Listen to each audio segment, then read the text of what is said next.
tax abatement public hearing, and following that, our regular school board meeting. Janet, could you do roll call? Charles Blacklands, Here. Reed Campbell, Here. Tom Haglund, Here. Sue Kern, Here.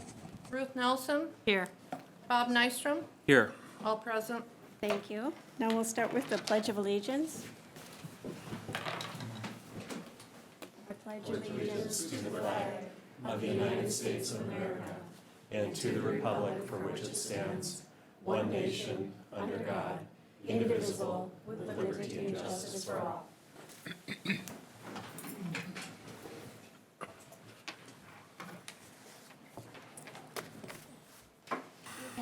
We have a couple amendments in our agenda tonight.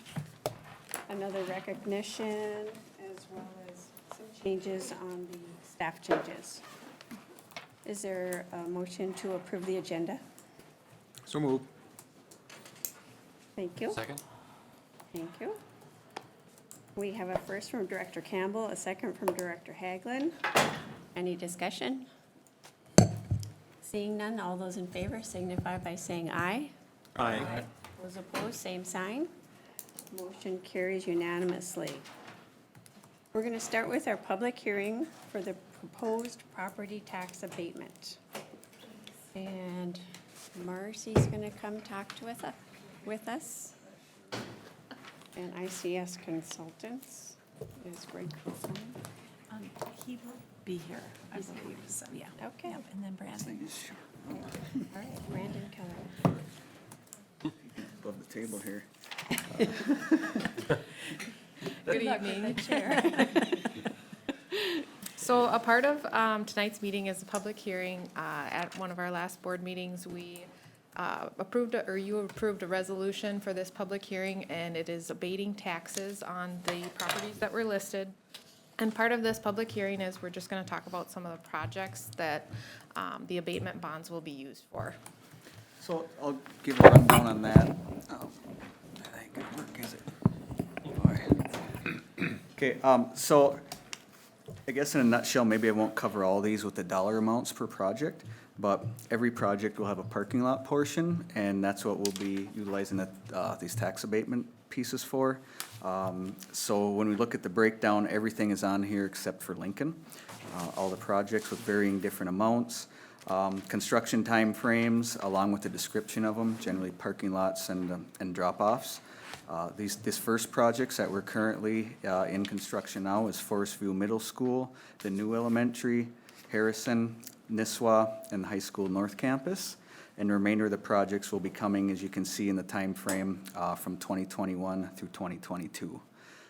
So that the grand total of all these totals the full 8.1 million. I don't think we're not doing everything tonight. That'll come at a later date when we need the remainder of the money.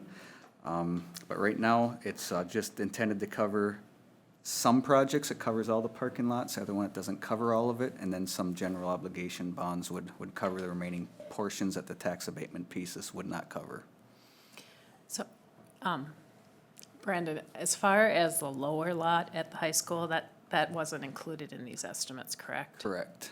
But there might be some savings from smaller parking lots? Potentially. We wouldn't know the full cost impact of all of these, if there are savings or not, until they're bid out. The lower parking lot piece was an added scope at the high school. Okay. And we're gonna have to come up with some different funding to be able to cover that piece. But it that is might- not part of this. But it might be able, some of it might be able to come out of this. Yeah, if the parking lots come in, so if we look at the North Campus, we have 3.6 million covered there. If the parking portions, by the time we get done with construction documents, if they're less than 3.6, some of that could go to definitely cover the lower pieces of the parking, the lower parking lot. Okay. And as Brandon said, we are only doing a partial issuance right now. We'll do the remainder in a later date when we have a better idea of what that actual cost is, because we don't know what that final number will be. So then we open up the public hearing for comment, and then you guys will see a resolution later on in the agenda, basically approving the abatement of those bonds. And then there's another item that is the resolution going out for the sale of those bonds. Does the 3.6 million at the high school north, does that include the new parking lot where Lincoln School sits? Yes, Okay, but does that include the deconstruction of Lincoln? no. Okay, That's, deconstruction of Lincoln has its own budget elsewhere in the project. okay, So basically, deconstruction of Lincoln happens with its own budget, I think it was 500,000 or something like that. And then the portion of this would cover the actual construction of that parking lot. okay. Can these bonds be used towards sidewalks or walkable, bikeable areas if kids are biking to school, or is it just for parking lots? My belief is it's just parking lots, on the specific site itself. I don't think we can start getting into parking lots, or, sidewalks, bike paths, et cetera. It's mainly to be used for parking. Okay, thank you. Any other questions with anybody?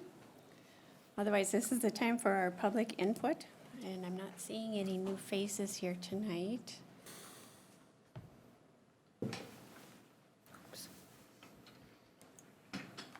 Okay, then I guess we'll just move on forward with our regular school board meeting.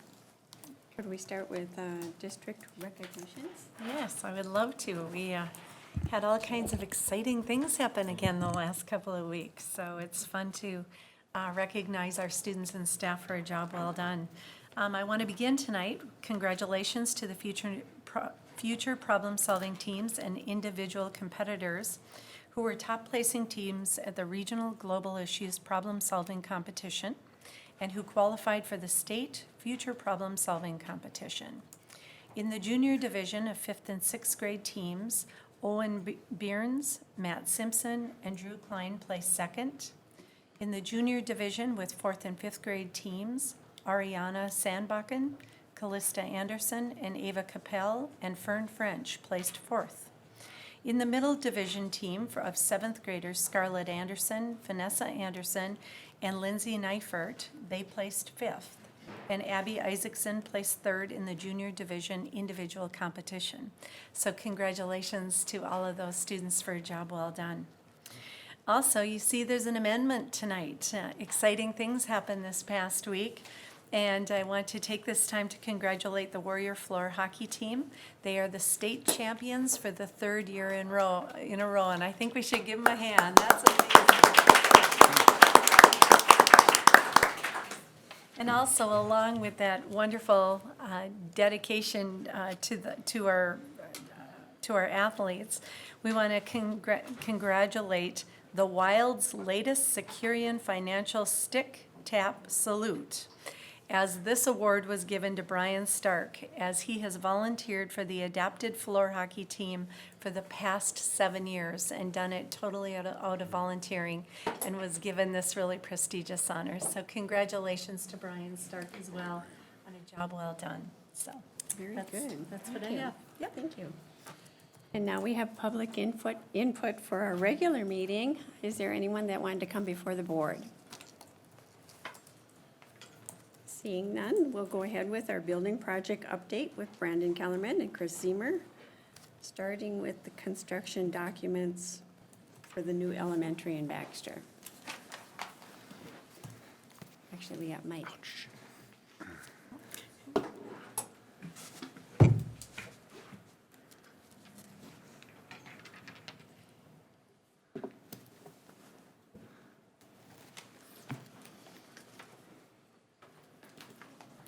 Good evening. Good evening. 3 items on tonight's agenda, really. Okay. Construction document approval for bidding for new elementary in Baxter, and then initial design development presentation for the Brainerd High School, and then just a brief general schedule update at the end, so. New elementary in Baxter, the site plan.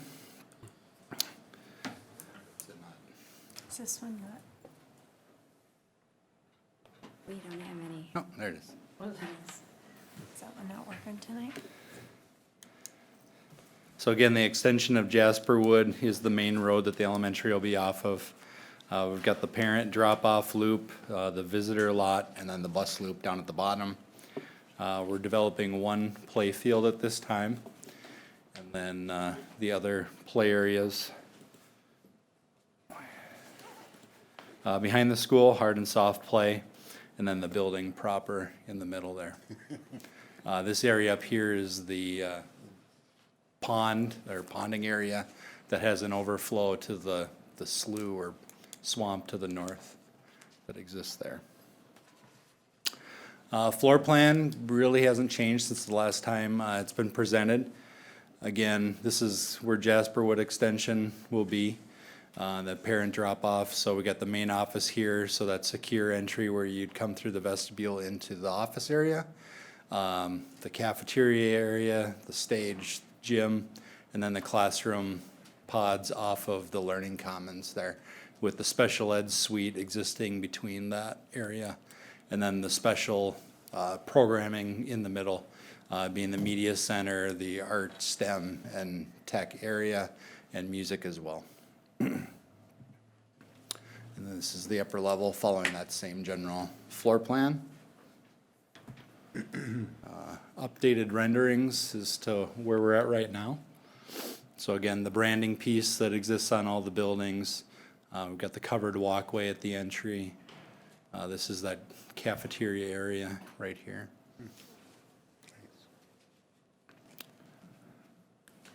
Chris, will it be that teal color? I don't know if it's teal, but it looks almost green. That's what the renderings are telling me. Eric, is that the? It's actually like almost kind of like a sky blue. Oh, okay. I think the colors are just showing up not as accurate on this Oh. projector. We can get a sample of what the metal panel is so you can see that. Yeah. Yep, can definitely do that. This is the back area. Again, these are those general play areas that were on the site plan. And then this would be the media center. Overall budget, we are tracking slightly under budget as of right now, just under 50,000 under budget. And then we will have 3 alternates as part of this project.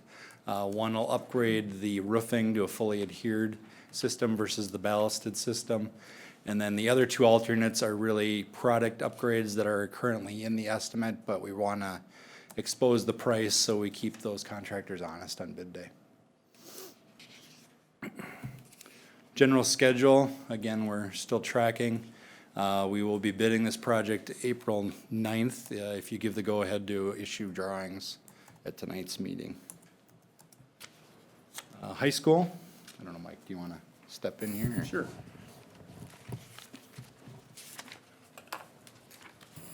Good evening, everybody. Mike Anglin with Woodsaff Consulting. I've been working on the Brainerd High School project, and tonight we're presenting the design development set of drawings that were submitted to Scott Whittemore with ICS on March 11th.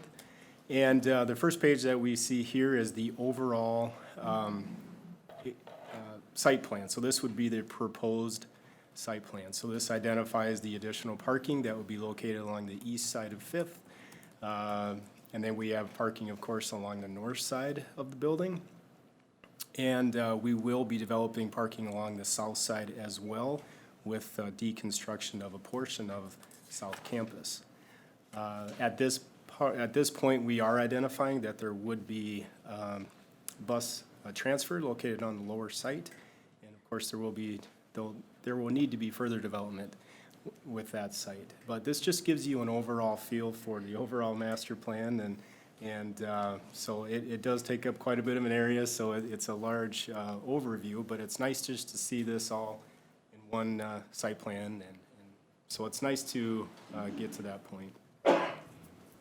I have one question. Yeah. The north parking lot on that, is that still just all of our property? It's not Yep. part of the library? Property line would Yeah. be right here, right at the top. Okay, That's correct. So that's the library lot right at that edge there. okay. And we're still looking at possibly sharing some of that space. I think what my understanding is that the city is willing to share that space with the school district for use at the Performing Arts Center. Okay, Is that your understanding That as is well? consistent with the meetings that we've had with the city. okay. And there will even be some signage that may identify permanent parking stalls for the library even Yeah. during those hours. Initially, it was for everything, right? But it changed, okay. Okay. The parking lot for the south one right there, yeah, that one, Here? are we going up to the houses that are remaining? So or- those two existing properties will remain Right. as is, so we're only procuring the one property here. And the rest is district owned already. I think your question was though, how Are we close are gonna we? use it up? Are we going to be using that whole Yeah. space? Yep. that's- Property line, and then there'll be a buffer. There's a buffer required by. Oh, you have to have a state buffer or- between or the city houses. ordinance. So, And what will we put there? probably some trees and, Yeah, we'll develop that more than likely for some on-site stormwater as well. So we'll utilize that green space for that reason. Did we, as long as we're talking parking, did we, and perhaps this was talked about last week in the oversight committee meeting, but do we know, again, what the extent of current parking stalls we have and what we will end up with here? Yeah, the total number, so we did include on our set a table, and so that does give some parking totals. And the existing has 796, and then what we're proposing is 805, so what we're actually proposing is closer to 900 stalls total, so it would be an increase. So as part of the information that we've submitted to the design development set, there, we have shown what the difference is with the existing and the proposed. And does that include South Campus and the lower? That does include South Campus, yes. So the lower level, it does identify what those stalls are on the existing count, but then on the new count, we've only identified that as being bus parking, because that will be the expectation. I might have missed it, but did you say there's a document in here that has that, or? Yeah, there was it's one of the first civil drawings, I believe. It's the existing conditions site plan. Okay, so the current 796 versus the proposed 900, that in both cases included South Campus? Yes, that is correct, yep. In both cases includes the lower lot? It does, however, in the proposed site plan, it only identifies what would be for bus parking or bus transfer in the lower site. So there, So of the it's not nine, including parking in the improved version of that. the 900 doesn't include the lower lot? So how many are we? That would just be bus parking in that. So there isn't any lower lot parking? Correct. That's correct. So we've only gained 104. Yep. Yep. that's Mainly correct. because you're building over a portion of that. But won't there be some lower lot parking still? As of right now, Yeah. Yeah. potentially, I don't know that I'd promise that. Bus is gonna take quite a bit of it up if that's where the bus is going. Oh, and I remembered seeing that. It looked like the side away from the football field there was gonna be some. Andrea Correct? has. Yeah, Andrea's nodding. Well, I wanted to make sure we're all clear, but the parking spaces that Mike's alluding to is during the school day. So in the evening, we may have a need for, say, football games or soccer games across. What we haven't, I think, Chris, correct me if I'm wrong, have not figured out the exact structure of the busing area Correct. will be created. Correct, we need to figure out the busing to figure out how the cars would layer into that for an after-hours For an event. after-hours events. Okay. So at this point, our parking totals, we just didn't identify anything down there for car parking, because it's just a little bit up in the air right now with bus transfer and bus parking. So would it be fair to say of the 796, that does include the lower lot, right? Yep, that's correct, yep. In the 900, so all of the lower lot parking will be on main level now, right? Correct. Plus, so all those cars can move up, but we also have a lot of cars that are parked on the street down to lower on the river. And then cars that are parked east of the school. Do we know any idea how many we have and if they'll all fit in that 900? cars park east of the school, but, On the streets. On the streets? oh, on the streets, okay. We didn't identify that within our table, but we certainly could expand our calculations. Just thinking again, because we had heard about, kids having to park on Sixth Street or even on the east side of that to walk over. Are we going to have enough parking? Because we're taking Lincoln and that whole property.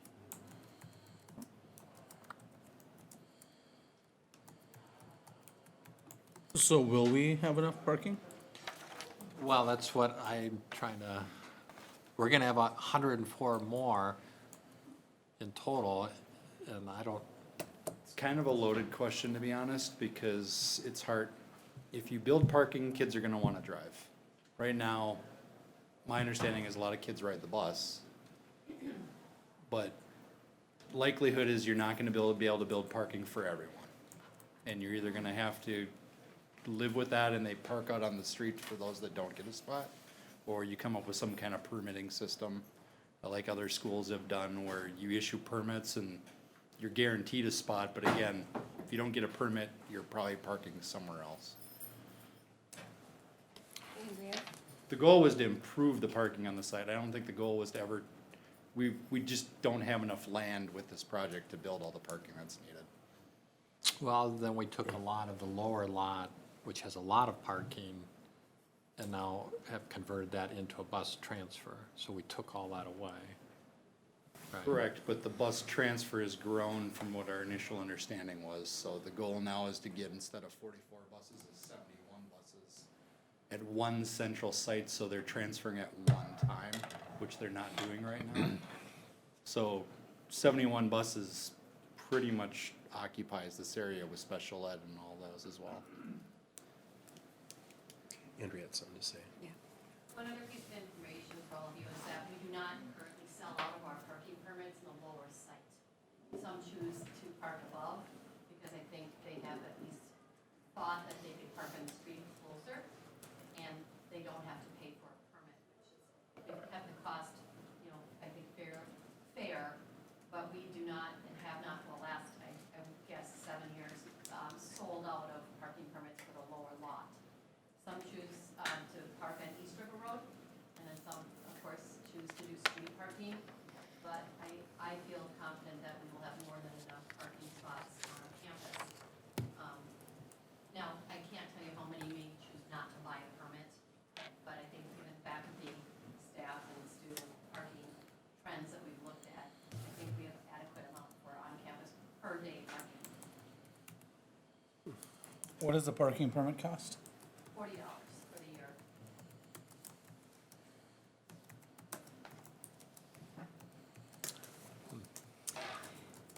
At one time, I remember bringing up with parking lots about one of the concerns that I have when you have long parking lots with straight openings, that a lot of times you can be dealing with high speeds, unsafe situations and so on.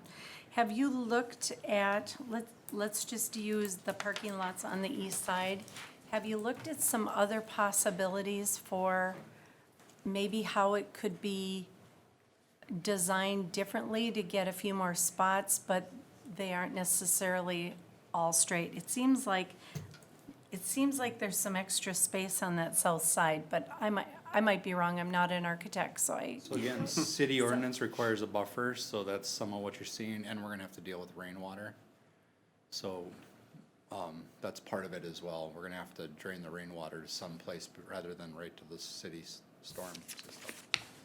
In one of the meetings that we have scheduled or will schedule for this week, is to meet with Paul Sandy with the city of Brainerd, and it's to go through and discuss traffic calming measures and along Fifth. And so I know those are the details that we are entering into. Okay. And so that will occur this week. We could preload potholes, and that'll slow people down. Slows me down. So we'll be developing 3 strategic crosswalks across Fifth Street, and again, developing those traffic calming measures. So that will be occurring very shortly. floor plan. Can I ask just a question? Not sure if this is where to ask. Do we ever find students not able to pay for a parking pass, but they may want to? We haven't had that request come forward.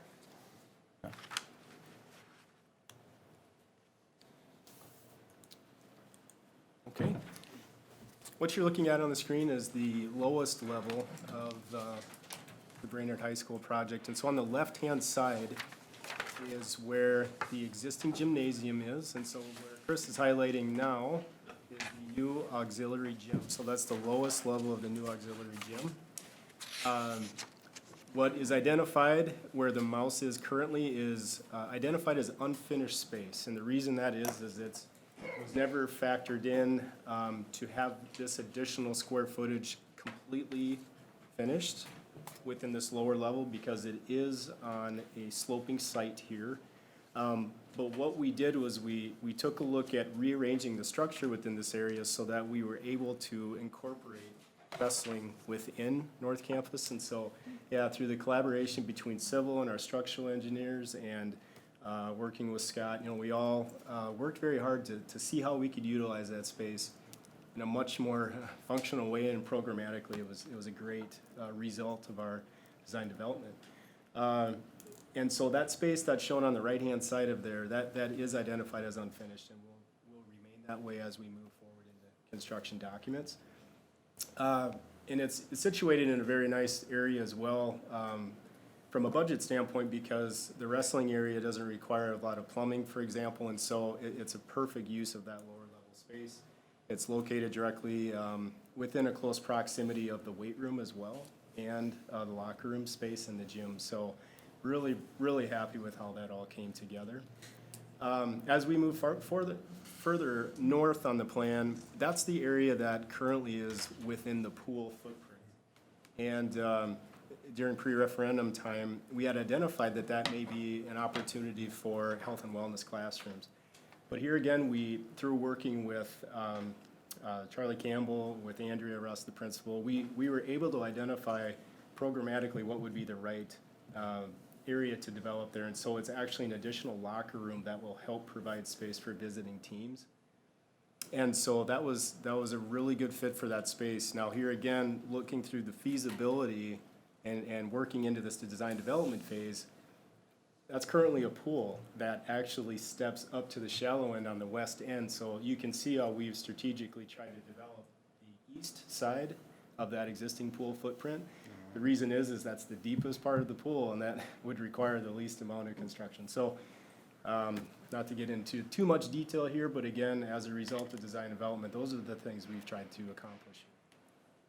And then where Chris has the mouse now currently is the aquatics edition, and so it is showing the swimming pool, the diving well, and then located along the west side is where there would be the locker rooms. And so those are men's and women's locker rooms. There's also 2 sped shower rooms. So those are 2 single-use areas that open out into the pool deck area as well. And so we're very pleased with how that laid out as well. The area where Chris is highlighting now is the area where that would be special education within that lower portion. So that's located more on the north side of the lowest level. So really the areas highlighted in red is really the only area where we're turning 3 spaces into 4. And we're also bringing the Pays Lab into that area, which is currently located on South Campus. So it's just another example of what we're bringing onto North Campus. Where will the entry be for the aquatics in the gym? The Outside entry? Yep, the outside entry will actually be, so where Chris has it highlighted there is a required exit there. However, and we actually have this, one of the drawings that we did shows the circulation through the entire building. Everything will be coming in through the front main entry along 5th. So all spectators will be coming in along the main entrance located along 5th Street, and then they'll go through the new commons area, and then they'll be able to go either into the aquatics area or into the existing gymnasium space or gymnastics. And so the main entry for all of that will actually be through the main entrance, and then you would go through the new commons area to get there. So my wife broke her foot a couple weeks ago, so she's been having to park in handicap spots. So I've become a minor, Sure. at least a user of that when, and where would somebody that's needing to use those alternative parking spots, where would they have access? Yeah, if we could go back to the site plan, there are accessible parking stalls located on the east side of Fifth that you would then be able to, there for the Performing Arts Center up there. So to get to aquatics, you could park along on the east side of Fifth. There's also parking stalls located there where Chris is identifying.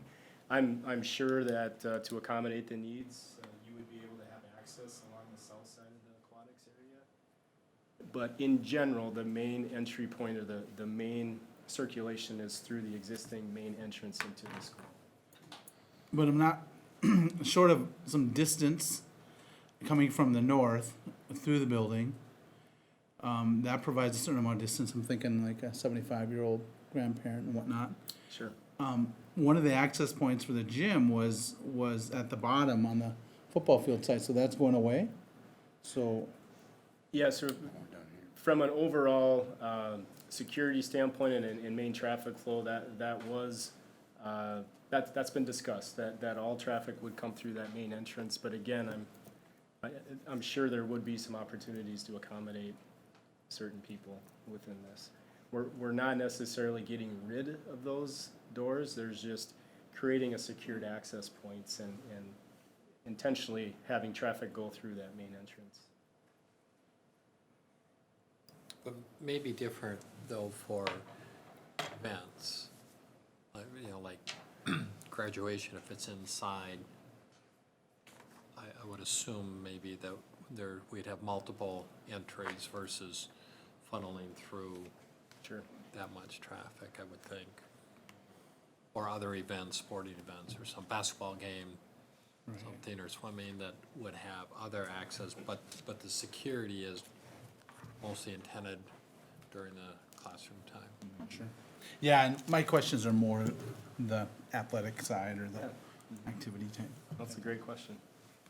'Cause right now, I'm not seeing any street having to, everybody has to cross the street to get to the building for an activity right now, with losing that access on the west side. Right. Yeah, and I had been thinking about that, maybe we could put a couple of handicap spots on the road in front of the building.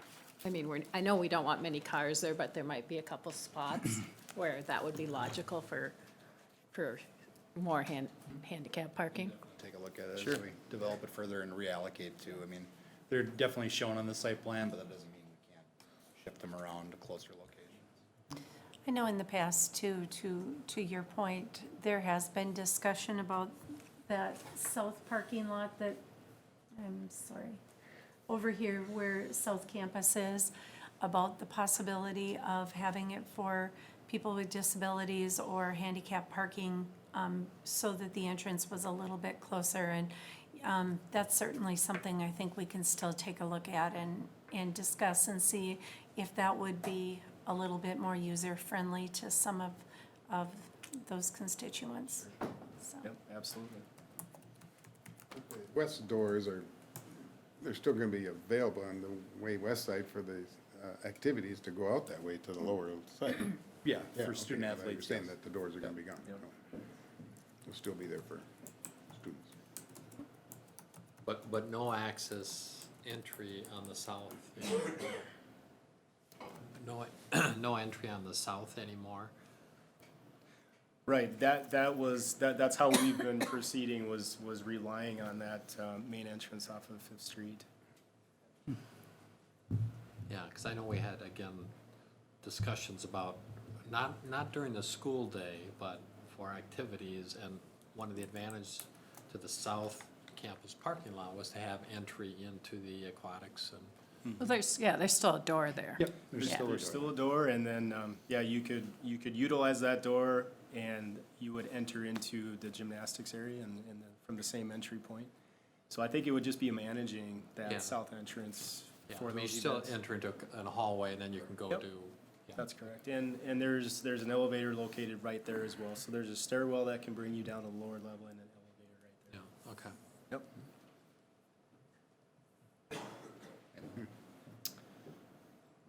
Yeah, main level, so we could begin at the main entry on Fifth Street. And so you will be, it'll be the same front administrations area there. There will be a new secured entrance. And so you will have to go into the administration area and check in, which then you would be allowed into the building. So similar to the other projects, there will be a secured entry. You will be then walking into the new commons area. And so there is now a substantial amount of commons area that will provide the school with distinct different open areas that could be utilized as just general commons or very multi-use spaces. In the central portion of the plan is CTE, so that is our career technology and education, and that is where you will have the FACS lab, there will be computer engineering, robotics, and so very important throughout pre-referendum was to have that as part of the general public can see those things, and that is a very visible, accessible area, and so that is still in fact the case, and that is one of the high priorities of developing this area. And then in the lower right-hand area there, we still have the Woods Metals, and within that space, and then Ag is just located just north of there. That would be along the east side, that's the new greenhouse space. So that's currently where we have that identified, where, as you all know, that's currently located on South Campus. And so we feel really good about the flow of that, and we often refer to that as the storefront. As you walk through these commons, you'll be able to look into those FACS, the two FACS labs, and see the robotics and see what's going on there. So on the very west side of that central portion, that's where we have identified, if you keep going over, yep, right there, that's where we have concessions in the school store. So as the general public will be utilizing the building in the new commons area to come for sporting events, that works perfectly where that's nice and centrally located, where then if you're there for aquatics or swimming, or if you're there for basketball, everything will be top loaded. So all of those, all the seating and for basketball and for swimming. So then you can utilize those common areas during halftime or what have you. So we're really excited about developing those commons areas, and again, seeing how each one of those larger areas can be multifunctional and offer different opportunities. The aquatics area, again, so the pool area on the east side there, that will be the seating. So that actually overlooks the pool area, which is down one level. So we're excited about how that's been developing. And then again, you would actually have a corridor there that leads you to where gymnastics is. So that space would remain in its current location, obviously. The one really exciting part about design development and working with staff, and again with consultants and with Scott with ICS, is that we identified, we'll say, an underutilized area, which is on the east side of the main gym. There are currently bleachers that are not used. They're not, they're in need of repair. And so this area, we identified where that could be where we would have health and wellness classrooms. So that area, which is currently underutilized, we could repurpose that. So those are two very appropriately sized health and wellness classrooms that were going to be placed beneath the pool. And as you recall, this seemed to be a much more economical way to do that. And also programmatically, it worked well for the staff, and to have those spaces off of the athletics area, the gymnastics area, it really felt like a good fit. So again, that was just another nice result of design development. The existing pool space, that is a multi-purpose space, and so we are infilling what is now the pool. And so that now turns into a very nice space that could be multi-functional space. And then that is the auxiliary gym. So that addition where we talked about wrestling being located below that, that is now to be another court, which would be on the same level or finished floor level as the main level. And located along the north side is, of course, where the performing arts center addition will be, where Chris has the mouse currently, is the auditorium space, seating capacity of 1,240 people. We've had a lot of great meetings recently as it relates to working with Schuler Shook, the consultant within the auditorium space, working with our acoustician in terms of locating mechanical equipment appropriately and actually taking a look at how does circulation work coming in and out of this space. It really just fascinating feedback from all of our consultants. And so this area, we really had a lot of great recent feedback, and we've strategically set a meeting for this Wednesday to talk about this area in particular. And so as we're proceeding from design development, we're really getting into a lot of the details about the performance of this space and a lot of the technical aspects. Located along the west side of the Performing Arts Center is the 3 music spaces, and so band, orchestra, and then choir. So working from the north, that's the location of those. And then where Chris has the cursor now, that is our new math wing. And so those are all math classrooms. Located along the south area of that is where the SPED math classrooms are. All the way to the west is the DCD area. And so we have 2 DCD classrooms. And we also have some sensory spaces. We have shower rooms within this area, so it's going to be a very, very accommodating space for those students. And so that's been another great user group that we've worked with, and really proud of how that area has been developed. Can you remind me where we decided to put the bus drop-off for that? Bus drop-off would remain on the north side. And Okay. so they would There's some have space access. carved out of that parking lot up in this corner. And then how are they gonna get there? Along Along the sidewalk that would be located into that entrance.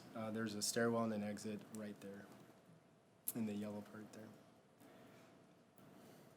So due to the site and the conditions of everything there, that's how we've developed that. So there'll be a walkway from where the buses drop them off? There will be a sidewalk there, yes.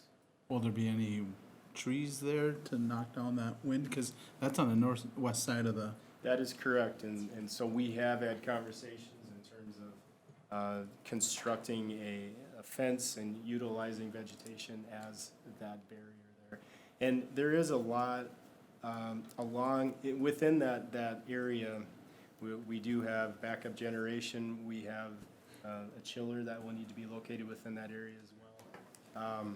Lot of conversation with a lot of different people about everything that needs to occur within that site. And so there's a lot of careful coordination that we still need to. Okay. So in the last oversight meeting that I was able to make, to your point, we had a lot of discussion on Yeah, that. a lot of discussion. And then I guess I felt that we left that meeting that we were going to look at something different. And I don't know if that was brought back to the oversight last week then? We didn't talk about it last week, no. I wasn't there either, so. Because, again, we had a lot of discussion, and I'm kind of feeling like, well, we couldn't come up with anything else. We don't think it's really good, but we're going to go with it anyway. They said it's so, Because of the northwest winds and snows and right, another question, not sure where to place it, but I'll just ask it, is at the college where I work, we have the Office of Civil Rights, and every once in a while they'll come in and we just had a review this year. So we had to prepare for that, and they give us remarks, like, okay, this is what you need to do, to get yourself in compliance. So is that part of this? I mean, is that part of the lockstep of this building process that we kind of submit what we do, that it fits within that? We do submit it to the state of Minnesota, and they do a review Okay. of the site, so. I would just be concerned about that. Want to make sure that we meet what needs to be met in regards to that drop-off site and that distance. I think you're thinking that too, that we still need to relook at that. well, unless something, Yes. So part of the reason this program has landed here and on the lower level, there's an existing elevator that's built into this corner of the building, and it accommodates that use very well, so, And the amount we of can definitely square foot. continue to look for other places, but for the way this stacks and accommodating those those people, the elevator was crucial to that function, so. Makes sense.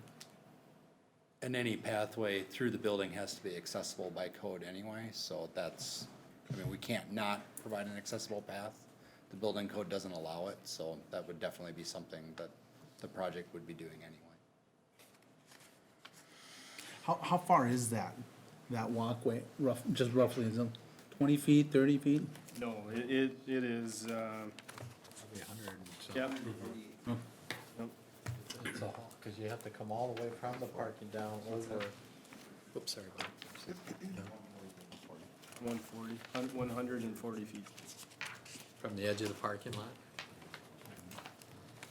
And is that still being proposed as a covered walkway?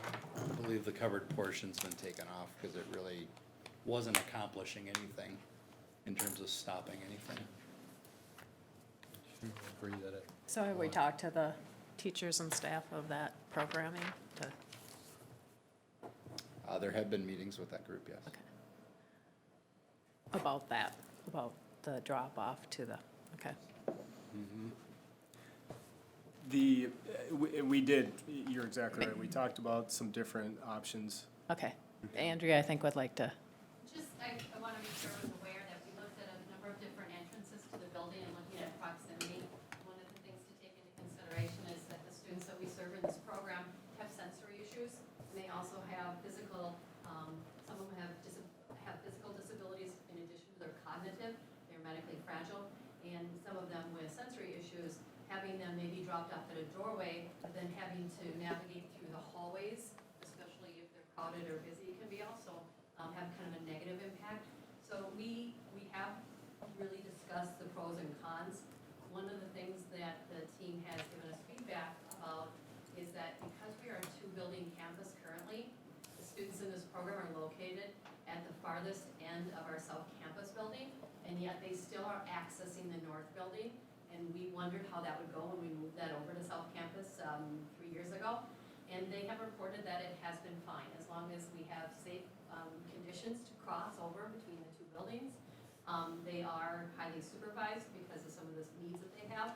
So we have looked at kind of the length inside the building of moving them from one end to the other, outside the building from a sidewalk that would be fairly protected and sheltered, entering into an area of the building that is quiet and maybe not full of congestion and traffic. So just to be aware of the different conversations that we had in regard. And right now, the feeling was, again, not being finalized, but the feeling from the group is that they liked the north access, as long as it was a clear pathway and the fastest pathway that they could have get into the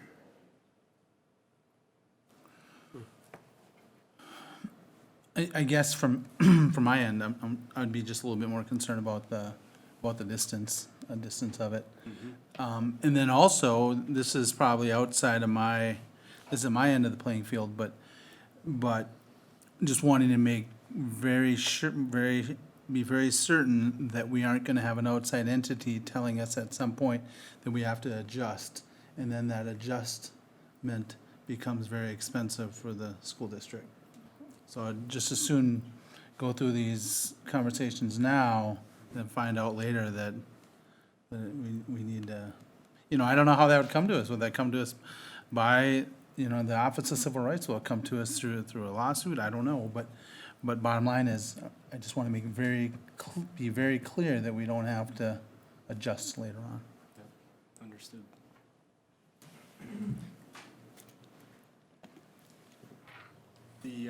This is the upper level, and this is just showing the upper level, or the balcony level of the auditorium, and then that would be the circulation space that would allow for having access to restrooms within the auditorium, and then also the stairs that lead down to the to the west of that would be a continuation, or the second level of the math wing, the new classrooms.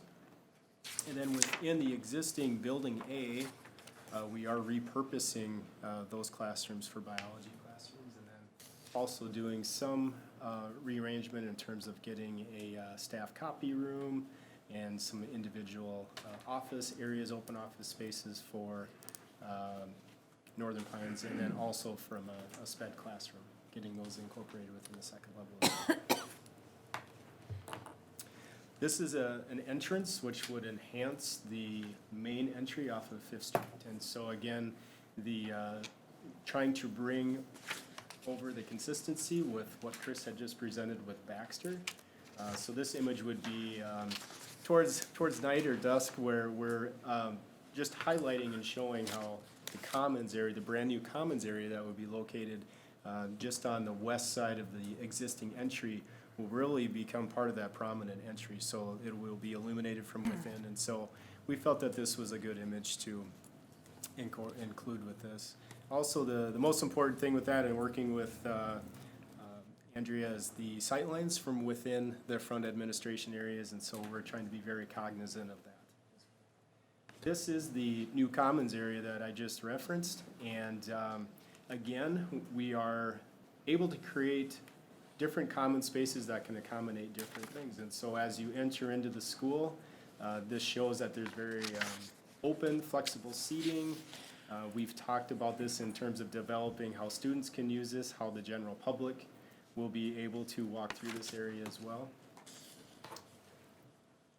And this is looking straight east, so we are now within a different area of the commons, which off to your right-hand side is that corner that I referenced, where that would be the school store and concessions.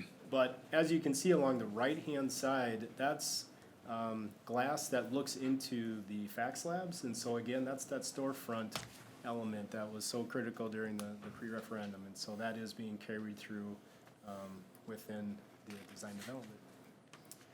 This is an exterior rendering of the new Performing Arts Center, and so as we've taken a look at circulation and capacity within the lobby space, we have been updating the exterior perspective as well. As you can see, we've been trying to incorporate elements of the existing high school building. We are also doing some upgrades so that this is a very prominent entrance, and this is a very prominent corner of the high school, and so this will be a very visible portion of the building on the northeast corner. These are images and renderings that we've been developing during the design development phase, and the reason for this is, there was a lot of expectations placed on the building, and so we want to make sure that as we develop these, people have a good visual for what this looks like. We want the community to be very proud of this project and this building, and we just want to make sure that we're communicating our design with you all and with our consultants as well. And this is a continuation of the interior renderings of the Performing Arts Center lobby. We want the space to be very inviting, very warm. We want people to, as they enter, feel like they don't want to leave, to be honest. And so we do want that to be an expectation. This is an image that we've developed, again, working with our consultants, Shulashuk in particular, and with our acoustician. And what you're looking at is looking at the front of the stage, the performing arts area. And you'll notice along the side, we are starting to develop, those are the acoustical panels that are located behind the wood screen. And so as we're developing the acoustics and again the performance, as you may recall, one of the most critical elements of this are those adjustable acoustical banners, so that it will be able to accommodate amplified sound and as well as an orchestra or a choir. So really getting into a lot of the detail, again, the technical detail of how this space will perform and how accommodating it will be. And so it's nice to get these images put together. It reflects the work of all the consultants working on it. It also helps as we're working with ICS in terms of putting together budgetary numbers and just critical that we put these images together and communicate the design. One question I have is, again, might not be the place. I'm new. I can use that card for a few more months. But I'm not sure if this is the place to ask it. But at the college, we remodeled our theater a couple years back.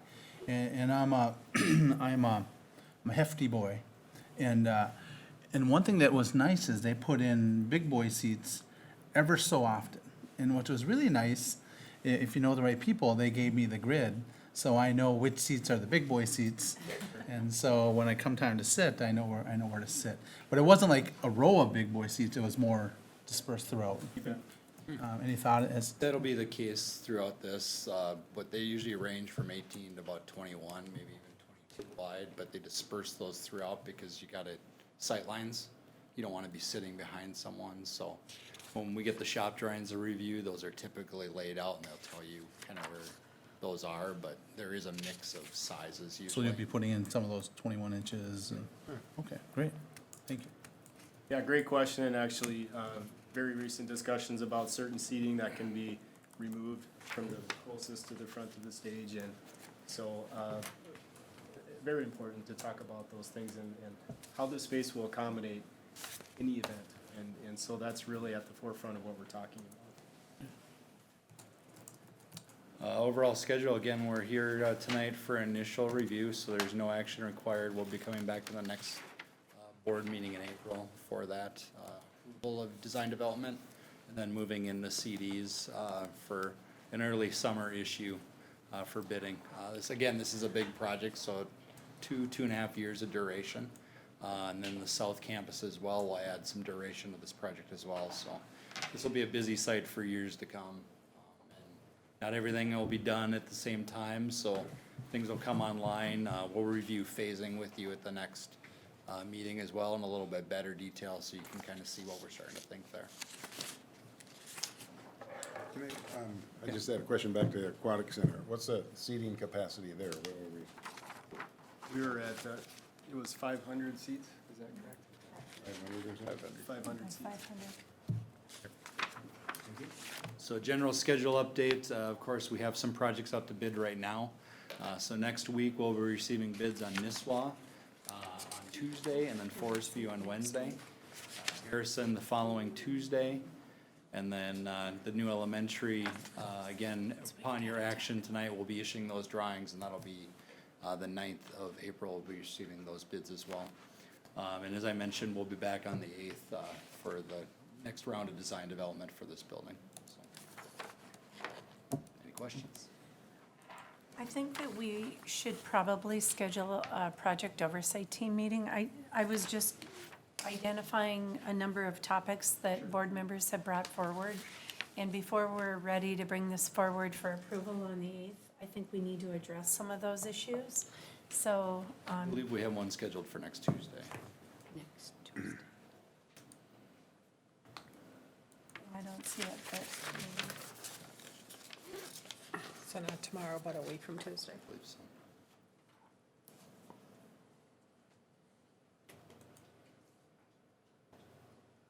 I think we need to. yeah. Right. We can definitely get one scheduled for that if that works. Yeah, The other one I have is April 2nd. Yeah, I don't have. We'll look at something for next week. yeah, I think we should. Yep. Great. Very good. Thank you. Thank you. Thank you. Thank you.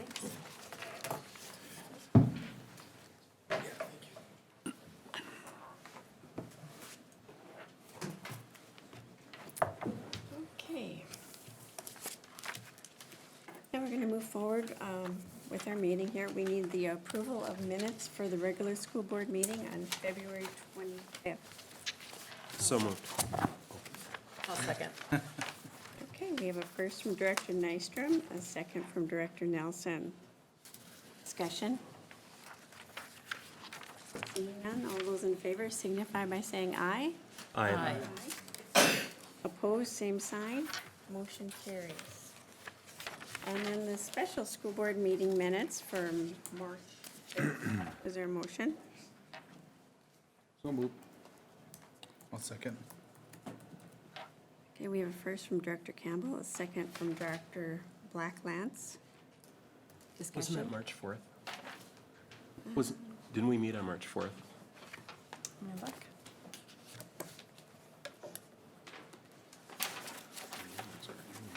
Yeah, it was a Monday.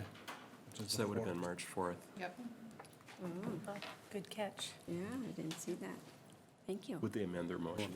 they're right on the actual minutes. It says March 4th. Oh, okay.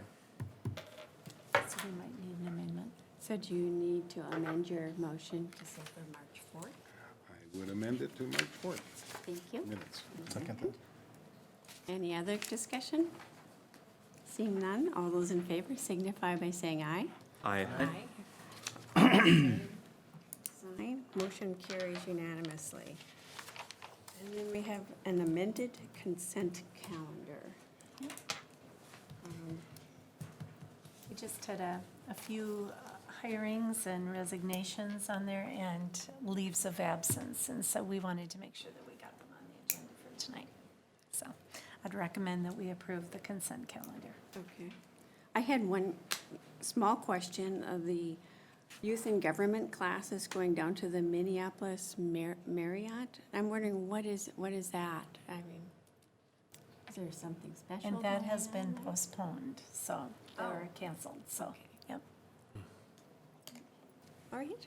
We had low participation numbers in regards to the spring sign-up. We had a big turnout for the winter conference in youth and government. Oh. There is one student that is going independently on her own because of her involvement at the state level. But as a school, we're not going to be sponsoring a bus or a chaperone to attend. So All right. Thank you, Andrea. Is there a motion? I'll move the approval of the consent calendar with the amendments that were made. Thank you. Second. Thank you. We have a first from Director Nystrom, a second from Director Haglund. Any further discussion? Seeing none, all those in favor signify by saying aye. Aye. Motion carries unanimously. Communications, presentations, and site reports. Student Council. We have Jenna Lee and Caitlin Shaw. Can you come forward?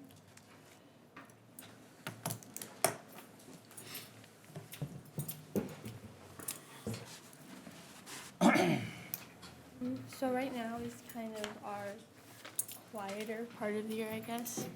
Don't have that much going on between now and the seniors last week, so we're starting to brainstorm ideas what we can do between now and then. I know we do AP test support. Yep, and where we provide snacks and things for the AP testers. Good. How about prom? That's for class cabinet. junior class cabinet plans. Oh, okay. When is prom this year? Saturday, April 13th. Intimidate ya?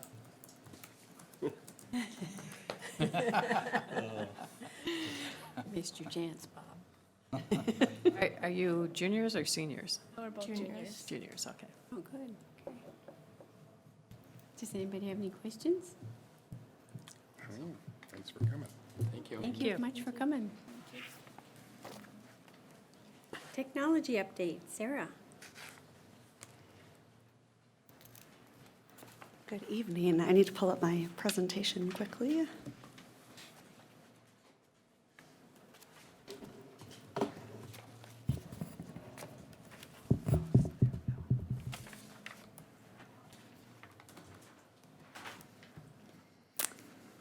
So this is always my favorite night of the year, as you guys know, because I get to come and I get to update you on all the amazing things that are happening in technology in Brainerd, not just on one specific little topic, but kind of the overall view.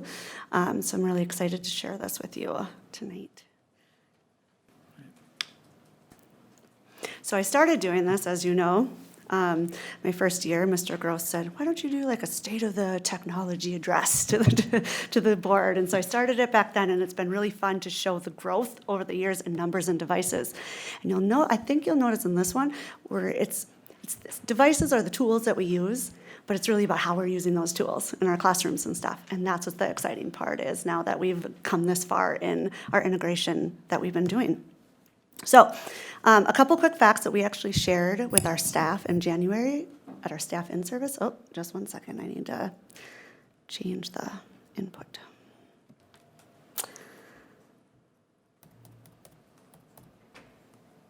There we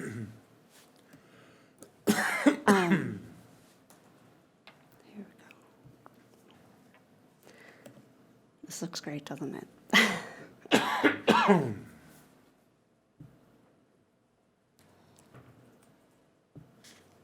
Okay, so a couple of fun facts that we shared with our staff at our technology in service. We really want to talk about college readiness and career readiness and how technology plays into those two things.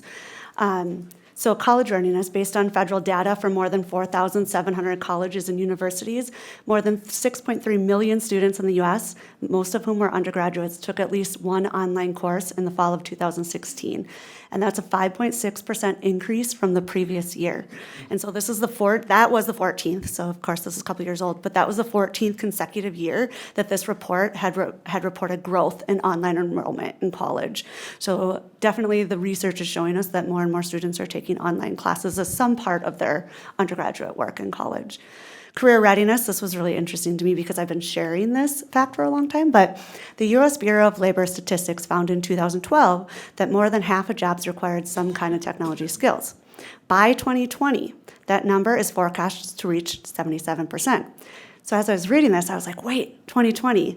So I put, that means in less than 1 year now, 3 out of 4 jobs in this country will require some level of computer proficiency. So I've been using this fact since 2012 when it first was released. And this year I was like, oh my gosh, that's next year that at least 3 out of 4 jobs will be required. So I thought that was pretty interesting. So we really talk about why technology in our classrooms in Brainerd. It used to be that schools would put technology in classrooms to make sure that everyone was exposed to technology devices because not everyone had a computer or a smartphone or a tablet or something like that at home. We now know the latest research is showing that something like 97%, we had talked about this in a prior meeting, but 97% of all households now have some kind of device in it, regardless of economic level. That's what they're showing in the United States. So we know that it's not about exposing students to a technology piece now. It's how do we learn with it? How do we become college and career ready with it? That sort of thing. So we're really looking at the personal versus the professional use of a device. We really realize that many of our students are using their phone to type up an essay or things like that. Or when they email a teacher or a staff member, they're using emojis and things. We want them to understand the difference between the personal use and the professional use because school is really their professional use of those devices. We also use technology in our classrooms for the ease of the differentiated instruction. We can provide so many different ways for students to learn with technology to help us do that. Equity. So like I said, the studies are showing that most kids come from a household with a device, but that doesn't mean that it's a professional use device, such as a Chromebook or something to that nature, so the equity of that. And then, of course, the career and our college readiness, student achievement piece of it. We want our students, all of our students, to leave knowing how to use technology as a tool in whatever they do in their life. Sarah, what does VS mean? Oh, versus. Personal versus. Yeah. Thank you. Oh. So, comprehensive technology equipment and software renewal plan has now been developed through the year 2026. So this is something that I'm really very proud of. Our refresh cycle is now developed through 2026 with everything that we need to refresh on it. So if we come to a point where we have to make some tough decisions and we have to cut out of our budget, it's all laid out so we can have some really good discussions around what does that look like, how does it impact our students. So it's really exciting. So like I said, that helps enhance our budgeting capabilities. We have much more ability to provide that innovative equipment now and software in every building in our district. And then I just wanted to point out that our certified laptops are already up for refresh April 2020. So we had talked about that before, but we will be starting that whole plan and getting ready for that at the end of this year already. So basically, pretty much every year now, we have a different refresh project that we're working on, which is exciting to me because we're never going to hear it. Is the refresh cycle must be pretty short for those? 4 years. 4 years. Yep. It's already been 4 years. Yes, isn't that funny? We got them in 2016. It goes fast, yeah. So we have a comprehensive way that we do this, though, where we include a lot of staff input and things like that. So that's what we plan it. We spend about a year to do that refresh cycle. Our district network, this has been something that you all invested in very heavily when we first started this, when you first started with Forest View many years ago. But reliable and high-speed connections facilitate learning in every one of our buildings. We now service about 8,000 devices on our network, on our secure network daily. And so that's just Chromebooks and laptops and our computers in our labs and all of that. It's about 8,000 devices.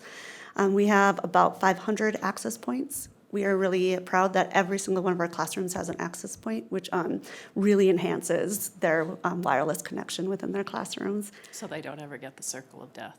Right, well, now they don't as much, and it's very, very rare. When we were seeing it before, our network has always been really strong, but it was because of the devices that they have. So since we've gotten the Toshibas, yeah, we don't get that very often. Usually it's if there's a virus or something that then we have to do some more work on, but yep.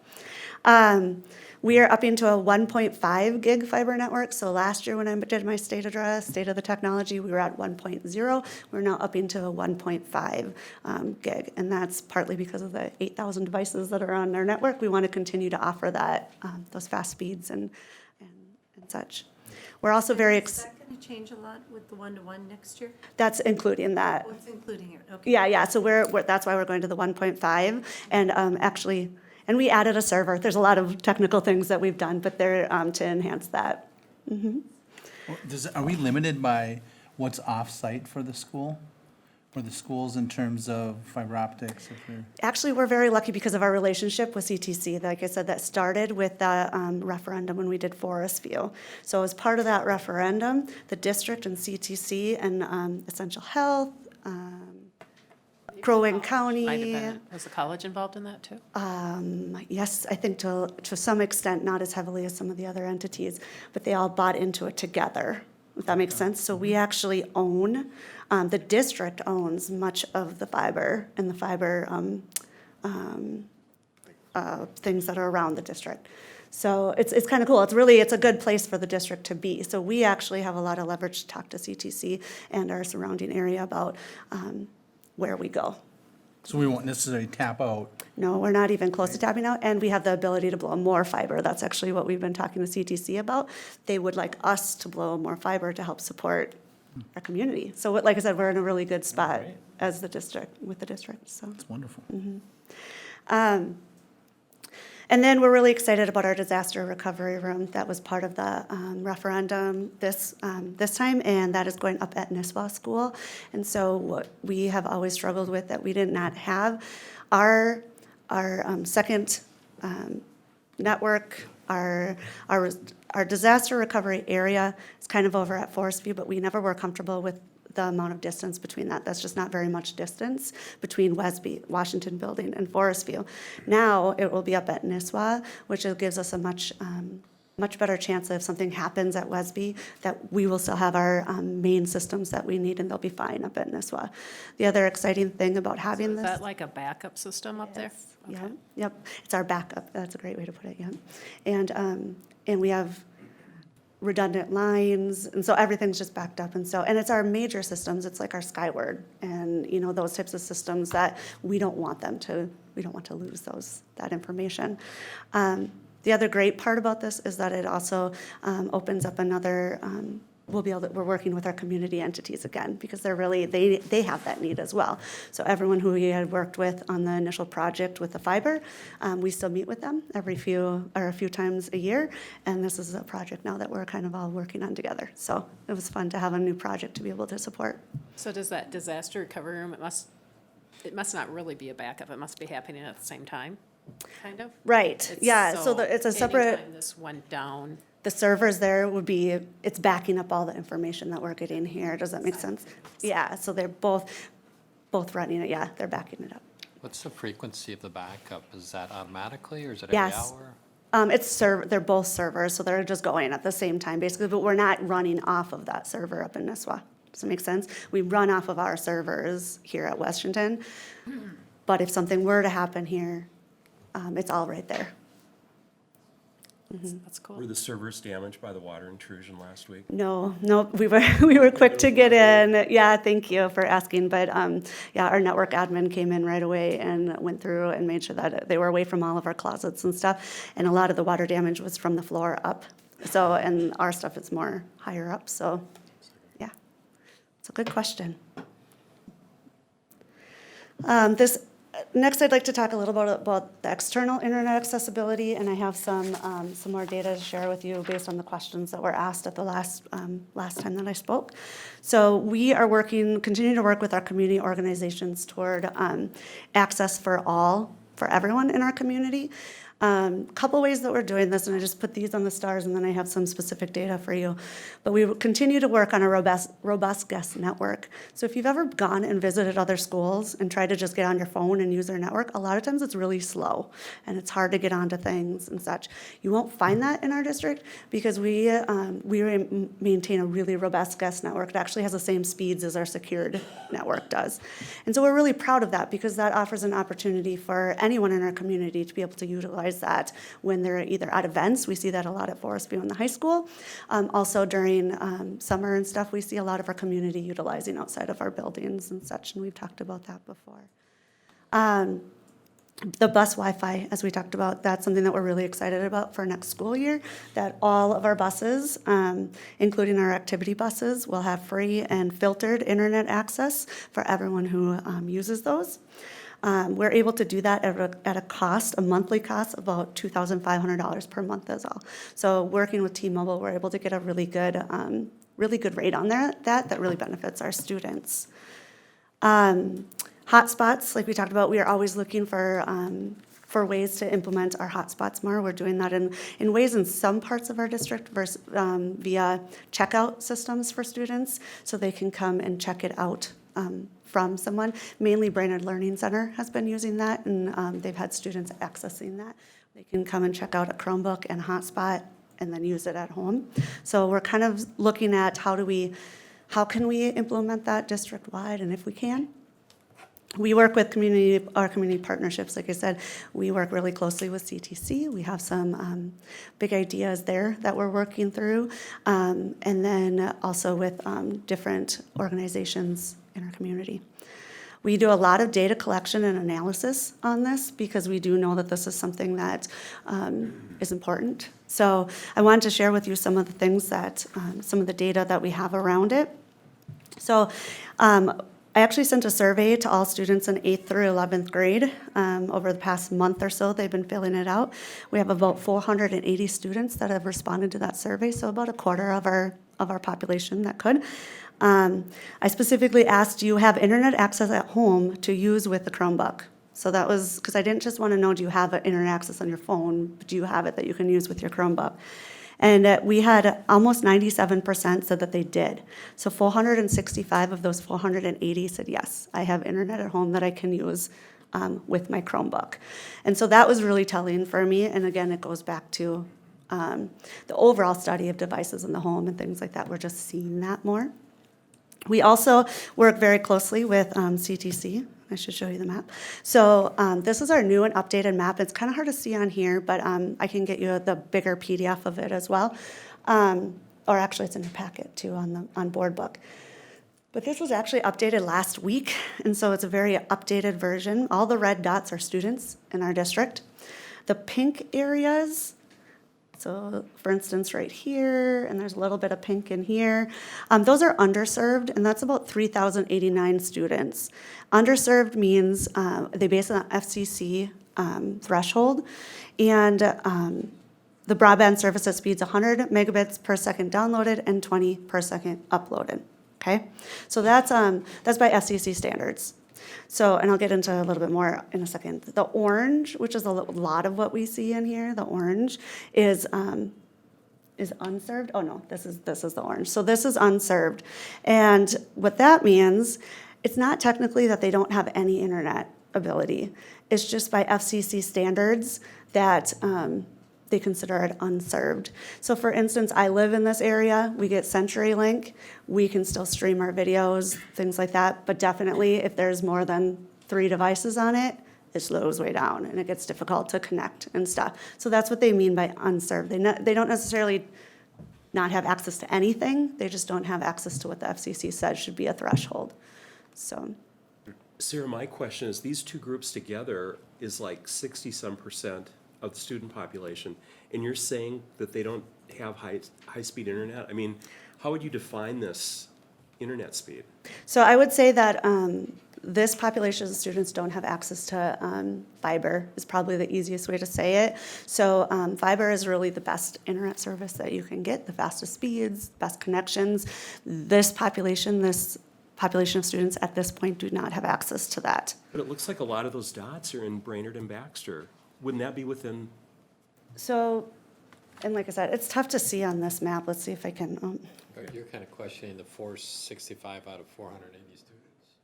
That I'm piece. putting both of them together, pink Yeah. and orange. Yeah. So that's almost 4,000 students, and with 6,500 students, that's Yeah, I see. a majority of students that are underserved, You still have internet connection likely, but but not very good. Are you talking like dial-up? I just, yeah, so this orange is, like I said, we have DSL at my house. okay. And we're in this orange area, okay? So, but it's slow versus like downtown Brainerd and in many areas, they can have that fiber connection like we have on district, and then it's, that's what the FCC regulation is. Okay. So really what we're hearing is that they have access, they just don't have the super fast access if that makes sense. On the buses. Correct. So the buses for the rural, we think that's really going to help the, rural populations. Also, like I said, the students self-reporting their internet. I'm hoping to get to do more of a targeted survey even with our 8th through 11th that are going to be going one-to-one next year to really see if we can get even better understanding. But seeing that 97% that reported are saying that they have access to internet, I think we can, that's a good chance that many of our students do. Sarah, can I just, sorry for interrupting. That's but- okay. So if, and I don't know what the average household is anymore, if it's 4.5, let's just say. And we have so many students that are in underserved area, they have access, 97% have access, but with so many within a household utilizing devices, are we going to have issues with Johnny's trying to do his homework on his Chromebook, but his sister is playing a video game or something, or heaven forbid the mom or dad is doing that? Are we gonna Right. run into issues that way? Is there a way of finding out? Yeah, so, and we will run into those issues. Fortunately, though, the big piece of this that I should have maybe started with this, is that on Chromebooks, we have to do, and I brought this up last time, but we're gonna do very targeted training, because they can download, everything can be worked on offline, okay? So they don't necessarily need the internet at home to work on most of the work that they're gonna get. It's offline. Correct. download. So everything you do in Google, you can do it offline. We have to do some training around that. Many of our teachers are not, as aware of that and things, but that is definitely, I should have started with that. That's something that will be a big part of this. Well, that's a feature of it, which is nice. But still, for example, my son, who's 8, when I left the house to come over here, Catherine, my wife, was having him get on to the internet and go through this, I can't remember what it's called, Beat the Teacher or whatever, math, where you go through math multiplication as fast as you can. So he has access to that because we have fiber optic, we have the devices to do that. My concern is, would Johnny, 8-year-old, that doesn't have parents that live in a place with fiber optic, will they have that same access to be able to do those type of things that are gonna really, my concern is create even larger or enhance that gap that might already be there. Because, yeah, that's neat where they can do their homework. That along with those underserved portions, yes, they might be able to have access to it, but the other piece is the reliability of it. Is Right. how often, for example, if you don't have fiber optic, then, and unless this has changed in the last couple of years, but if it's really, really cold, then the internet might not work well, or if it's really, really hot, then the internet might not work well. And, I think that 3089 underserved, I would guess I'm in that, out in East Gull Lake, we don't have fiber optic out there, and we have no problem with internet even when 4 of us are using it. So, Yeah, I mean, yeah, I don't think, I don't, I think underserved is probably, they're probably still, most of them are fine. yeah, it's definitely, you can still get on, like I said, we even, in the unserved, we can stream videos and things like that, in our area as well. I can't, like, that is a good point, though. I mean, there is times that it will be unreliable, even with fiber. You know, there are times when internet will be maybe unreliable. What we can do from an educational standpoint, from an organization, is we can make sure that the things that we are assigning and stuff are accessible to all, and that's very important. We can offer times that students can get to those other things during times when they're at our buildings and stuff, and we can offer the bus Wi-Fi at this point. We also can, I'm happy to help people navigate. We've worked with CTC on developing a live map where you can put in your address, and it'll pop up the services that are available to you in your area. So then you can start to look at it that way and see if you are utilizing the best that is available to you.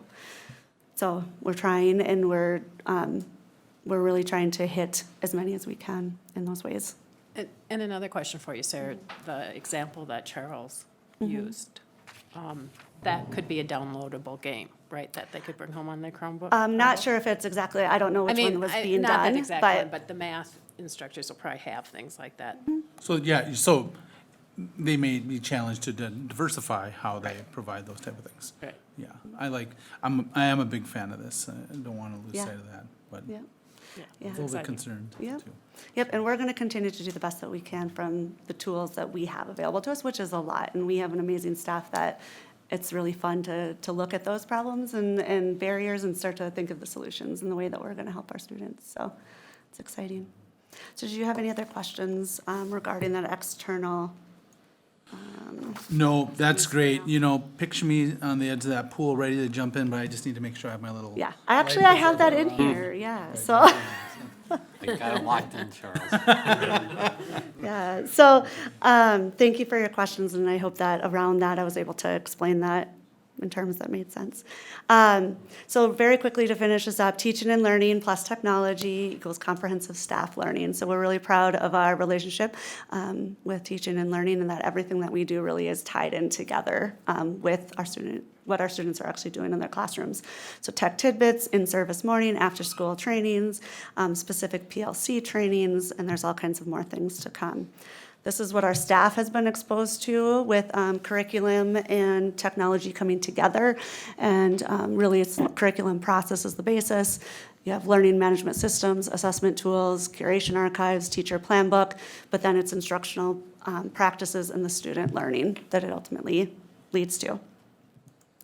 This is the Stammer swimming pool, so it's funny that you brought this up because this is something that I really implemented when I first started here, because it's really important with technology that we always remember that it's not all about the technology all the time, you know, that we need to take these pool breaks, what we call them. So during our January in-service, we really focused on Google Classroom, and I was able to get these really cool examples from our teachers. These are things that our teachers in our district are doing with Google Classroom and kind of where they align within the pool. And it shows you that there's just lots of different ways to implement these tools. So I had a question, Sarah, real quick. If we have a snow day, then can they have class at home? So that's a great question. Other districts have been moving toward that, and we have seen that. It's a possibility. Again, we'll come back to access of students to have that. You know, how would we set that up so that the students who don't have that great internet access could still get to the material that they need, and what that would all look like. But definitely, we have seen that happen in other districts. Thank you. So a few fun facts before I leave you. 1 million less copies than last year. This is something that we're really proud of. Our staff, we really said, hey, let's just pay attention to what we're printing. And so we give them the opportunity to look up what they were printing, how they were using, and really starting to think about how they were copying and printing. And Yep, our numbers came in that we did 1 million less copies this year than last year, which totals into a savings about $20,000. Yeah, so we were really excited about that. If you look at the star, this is our newest information with our printers and copiers, and you will actually be seeing that our new contract with Marco for our printers and copiers coming to you within the next month. Marcy and I will present that. But with our new contract, we are getting a savings of $114,000 over the next 5 years. And that is simply from just being aware of what we're copying and printing and how we're using those. So it's really exciting. I also like it because I think that's one of those numbers that we can really show how the efficiency of using technology translates into dollars. And so I like that. The other thing that we can really use as a number to grab onto, our MCA schedule at BHS. So when we put out the Chromebooks 2 years ago, they were able to realign how they scheduled their MCA and make it a more efficient process. And we saw that translated into their scores then 2 years ago and then again last year. So that's really exciting for us to see that the numbers coming out of that. Our organization had 5.3 million emails go through it in the last 6 months. So that's a lot. That just gives you an idea of the volume that we do. Our help desk, our technology help desk, since August, so the beginning of school, 3,971 tickets our technology team worked on and were successfully closed. So we're really proud of that. And then 442,000 files have been created in Google in the last 6 months in our organization. So it just gives you an idea of kind of the volume of what's being done now with these tools. What is your staff now, 25, 30 people? No. We have technicians in the buildings and 5. So, but it's awesome. We're really having fun and really enjoying this. Like I said, it's going from technical things really into the innovation. How do we make it go even further for our kids? So it's very exciting. So I like to show this, there are opportunities, innovation, success, and then our educational technologies kind of brings that all together for us. So, any other questions or anything for me at this point? That was really great. Thank you. So one question I have, I saw, I think it was the Brainerd Dispatch or somebody had an article out on social media. And it seemed like there's a chunk or a sizable chunk of the community that are not here yet, or not quite understanding. What's the school district doing? Because I like what you showed us here.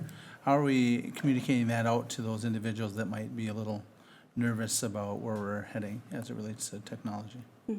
That's a great question. So I've actually been working with Corey in community education because we'd like to put together some classes, not only for our parents of our students, but our community in general, to start hearing about what educational technology is, what we're doing with it, why it's important to have.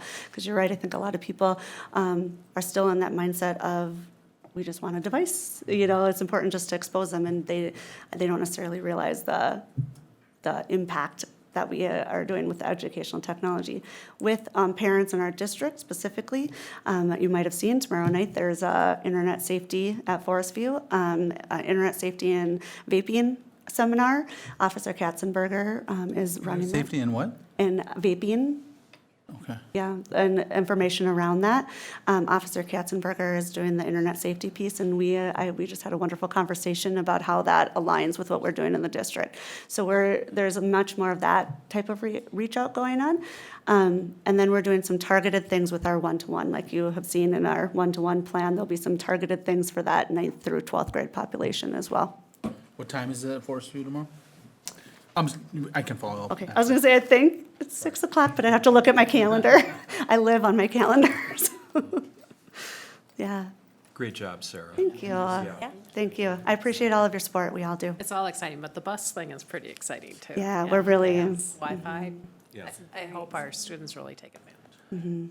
our 2 pilot buses, like I said, right now are just loving it. So we've gotten nothing but positive feedback, so. Probably less behavior issues on the buses too, yeah. Yeah.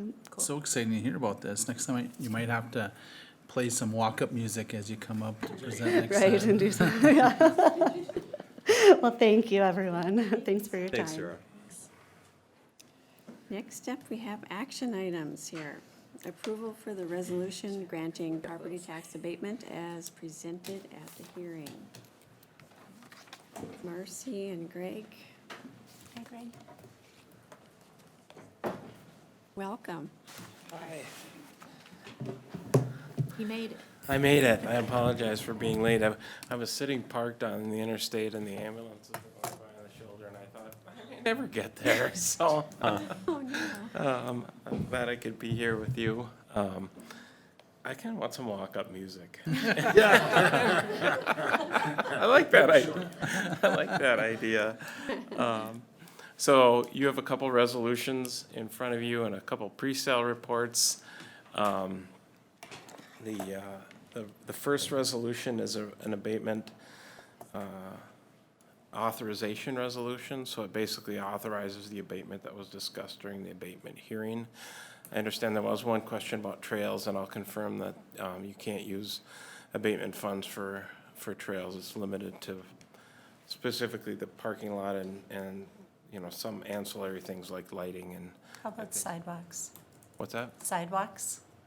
If they're immediately adjacent to the parking lot. Yep. Okay. And we have some guidance from MDE. There are a few other things, like if the codes require stormwater retention or a certain bit of green space in the parking lot, you can use the abatement funds for those purposes too. So if there's anything questionable, we can communicate with ICS and with Marcy and with you about what you could potentially use the funds for. Okay. So that's the first resolution, and I don't know how you want to take things up. The first resolution is a resolution authorizing the abatement, and then the second resolution is a resolution authorizing the bond sale, and we have the two pre-sale reports that go with that. I'll make a motion to approve the resolution granting property tax abatement as presented at our hearing. Thank you. Second. We have a first from Director Haglund, a second from Director Campbell. Any further discussion? So this approval is just for the 5.5 million of abatement bonds, right? Correct. And then the second one includes the facility maintenance. Okay. Thank you. Okay. All those in favor signify by saying aye. I think it has to be a roll call. Oh, that's right. Thank you. Reed Campbell, Yes. Tom Haglund, Yes. Sue Kern, Yes. Ruth Nelson, Yes. Bob Nystrom, Yes. Charles Blacklands, Yes. all in favor? Thank you. Then we'll go ahead with the approval for the resolution authorizing issuance of the 2019A Facilities Maintenance and Abatement Bonds, Series 2019A. Also move. Thank you. Second. Thank you. We have a first from Director Nelson, a second from Director Nystrom. Any further discussion or? And I was gonna say, I was just gonna speak to the fact that normally you would see two separate, facilities maintenance and then tax abatement bonds. But when Greg, he said that we could save some money in costs if we combine them, so we did go ahead with that. And I just had one question. It said something on there about it doesn't bank qualify due to being more than 10 million. What does that mean? Sure, we can talk about that. Do you want to go through the reports, because the report addresses that in one section? Okay. Or, basically bank qualification, if you issue less than 10 million in bonds during a calendar year, gives a preferential tax treatment to certain bidders, which allows them to bid a lower interest rate and still be competitive and. So that's all your bonds in a year? Total Oh, so bonds we in a wouldn't- calendar year. So Yeah, you- we're, yeah, okay, so- okay. So these last 2 years, you've been over 10 million, so nothing that we've been able to issue is bank Okay. qualified. So, Thank you. Good question. I had the same one earlier with Marcy. And that applies to, even our lease purchase that we did with the planetarium Oh. was same thing. Couldn't, Right, so if you buy a bus with a lease purchase or do anything, it can't be bank qualified at this point, so. Okay, we have a first and a second. We're going to have a roll call vote. Did you guys want to go through the pre-sale reports at Oh. all? Do you want to just look at the chart, the colorful chart to kind of show that Sure. we're in, just to give you a sense of where we're at in the total funding package.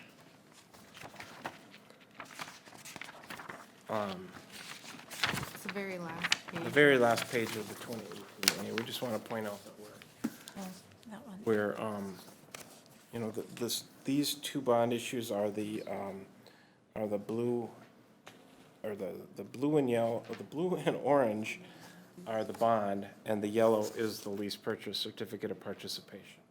So you can see that everything is lining up, you know, with the green, with the voter-approved bonds wrapped around that we already issued.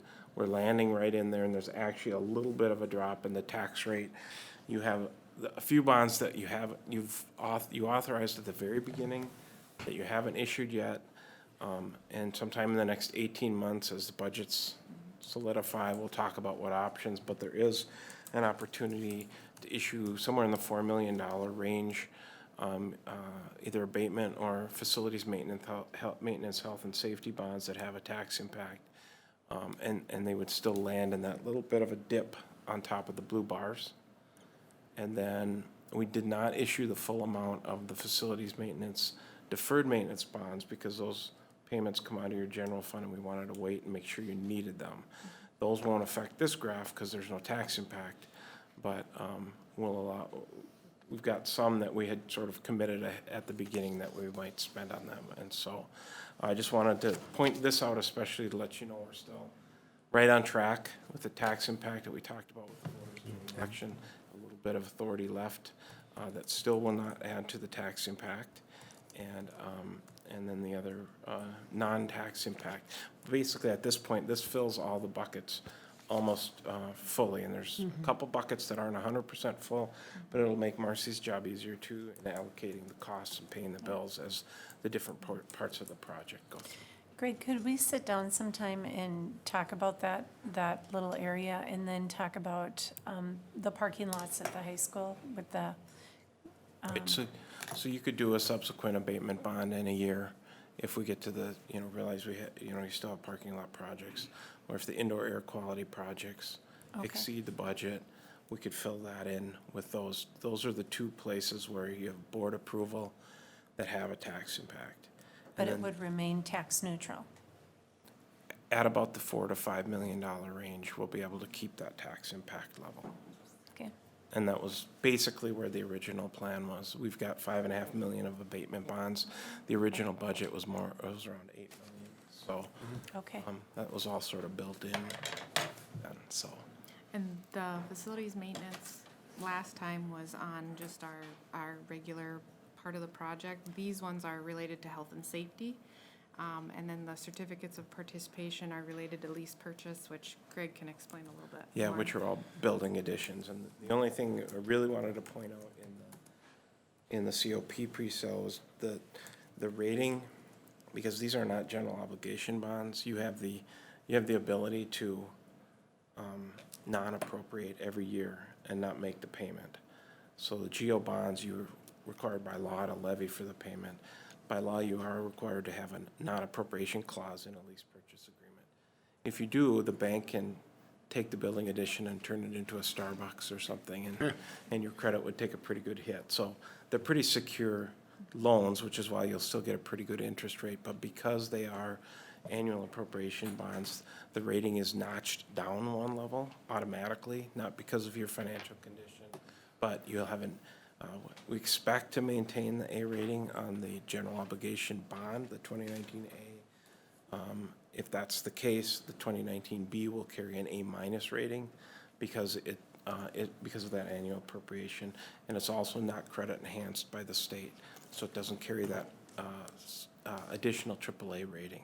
So the rate will be a little bit higher on the COP for the same term. And it doesn't require board action. It's in there as your information only, the pre-sale report. And then there is the updated LTFM plan based on the projected debt payments in there as well. Greg, do you know, once these general obligation bonds are issued and the bank turns around and sells them as municipal bonds, do you know what that rate would be? Some people have asked me that. Well, the rate gets, the initial offering rate gets set based on the bid, based on the low bid. Okay. And then really then it turns into a free market supply and demand. You know, if whoever bought them is gonna wanna make a profit when they sell them. Sure. So they'll try and price them accordingly. But given, that's one of the advantages of doing competitive bidding, is you drive that rate down to your benefit and the taxpayer's benefit, which kind of trims into the profit margin of the banks as they try and resell the bonds. But you're not, you want to do the best for the school district and the taxpayers, and so it's whatever really markup they can bear. Okay. So,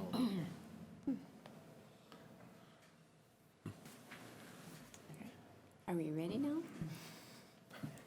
Janet, could you do roll call? Tom Haglund, Yes. Sue Kern, Yes. Ruth Nelson. Yes. Bob Nystrom, Yes. Charles Blacklands, Yes. Reed Campbell, Yes. all in favor? Thank you. Thank you. thank you. We'll see you in a month with the results. Thanks Thanks, for Greg. coming in. Next up, approval of the construction documents and authorization for the construction manager to solicit bids for the new elementary in Baxter. I'd so move. Second. Okay, we have a first from Director Nystrom, a second from Director Campbell. Any further discussion? Seeing none, all those in favor signify by saying aye. Aye. Opposed? Motion carries unanimously. Next up, approval of the snow makeup days. If you remember back in January when we started having some cold days and some snow days and now some rain days for some people, it's been quite a winter that we've all been challenged with. And we talked about the fact that we wanted to take a look at what the winter was going to look like as we got a little bit further into it, the number of snow days that we would be taking and so on. And at this point, we've actually, in some respects, been fortunate that we are still at the number 4 as compared to other districts throughout the state and what they've been dealing with.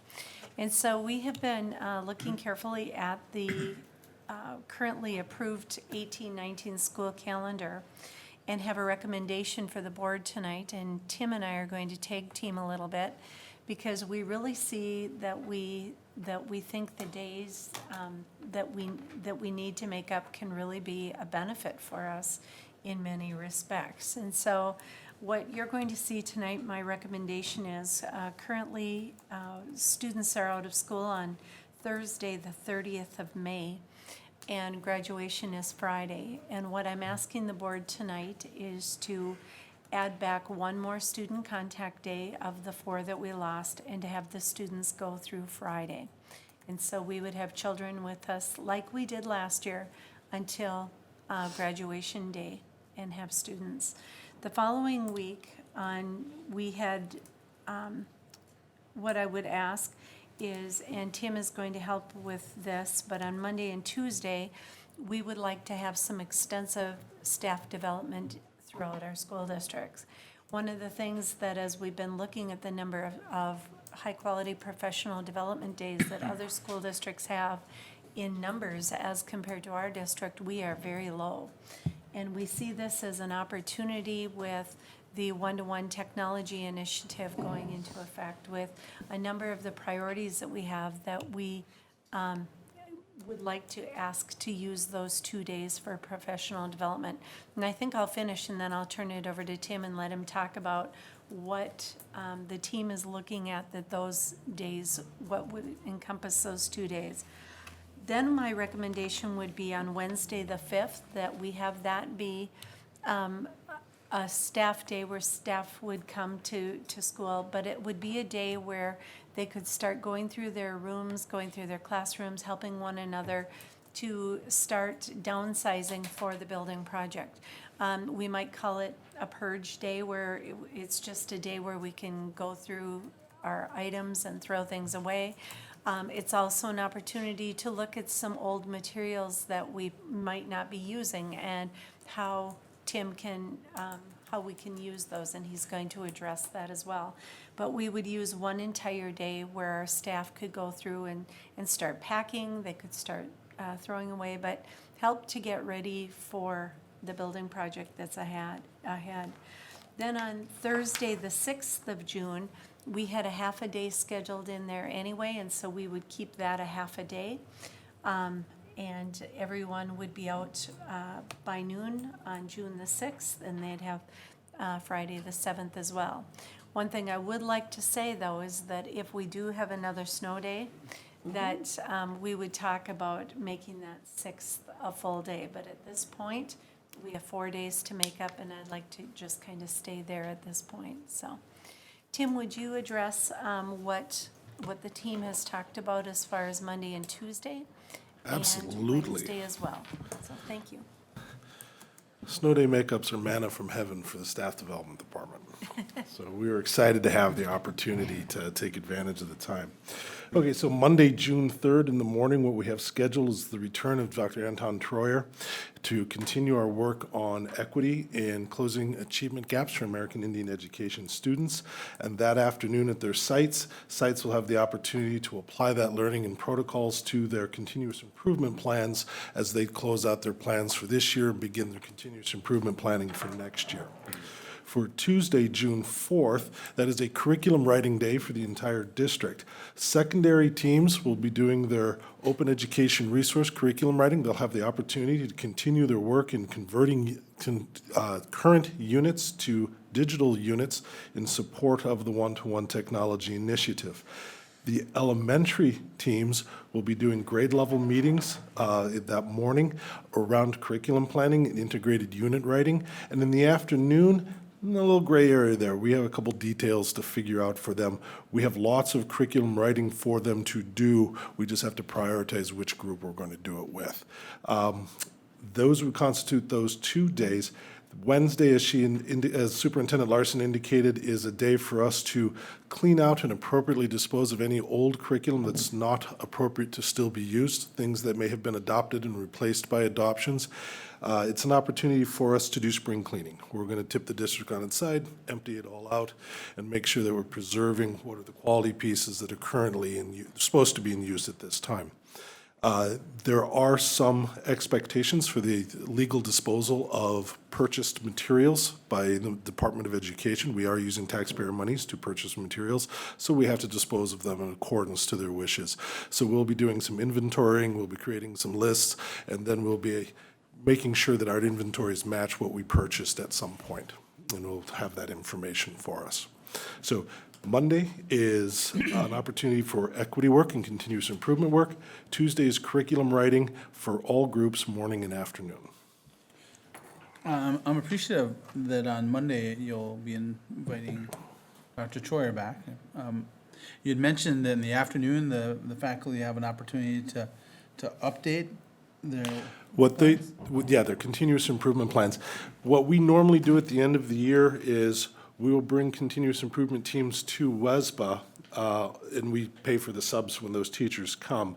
And what they're supposed to start doing is going back to the original goals and the original plans, and they start evaluating, did we implement the plan? How well was the plan implemented? Did the well-implemented or not so well-implemented plan actually generate a positive effect?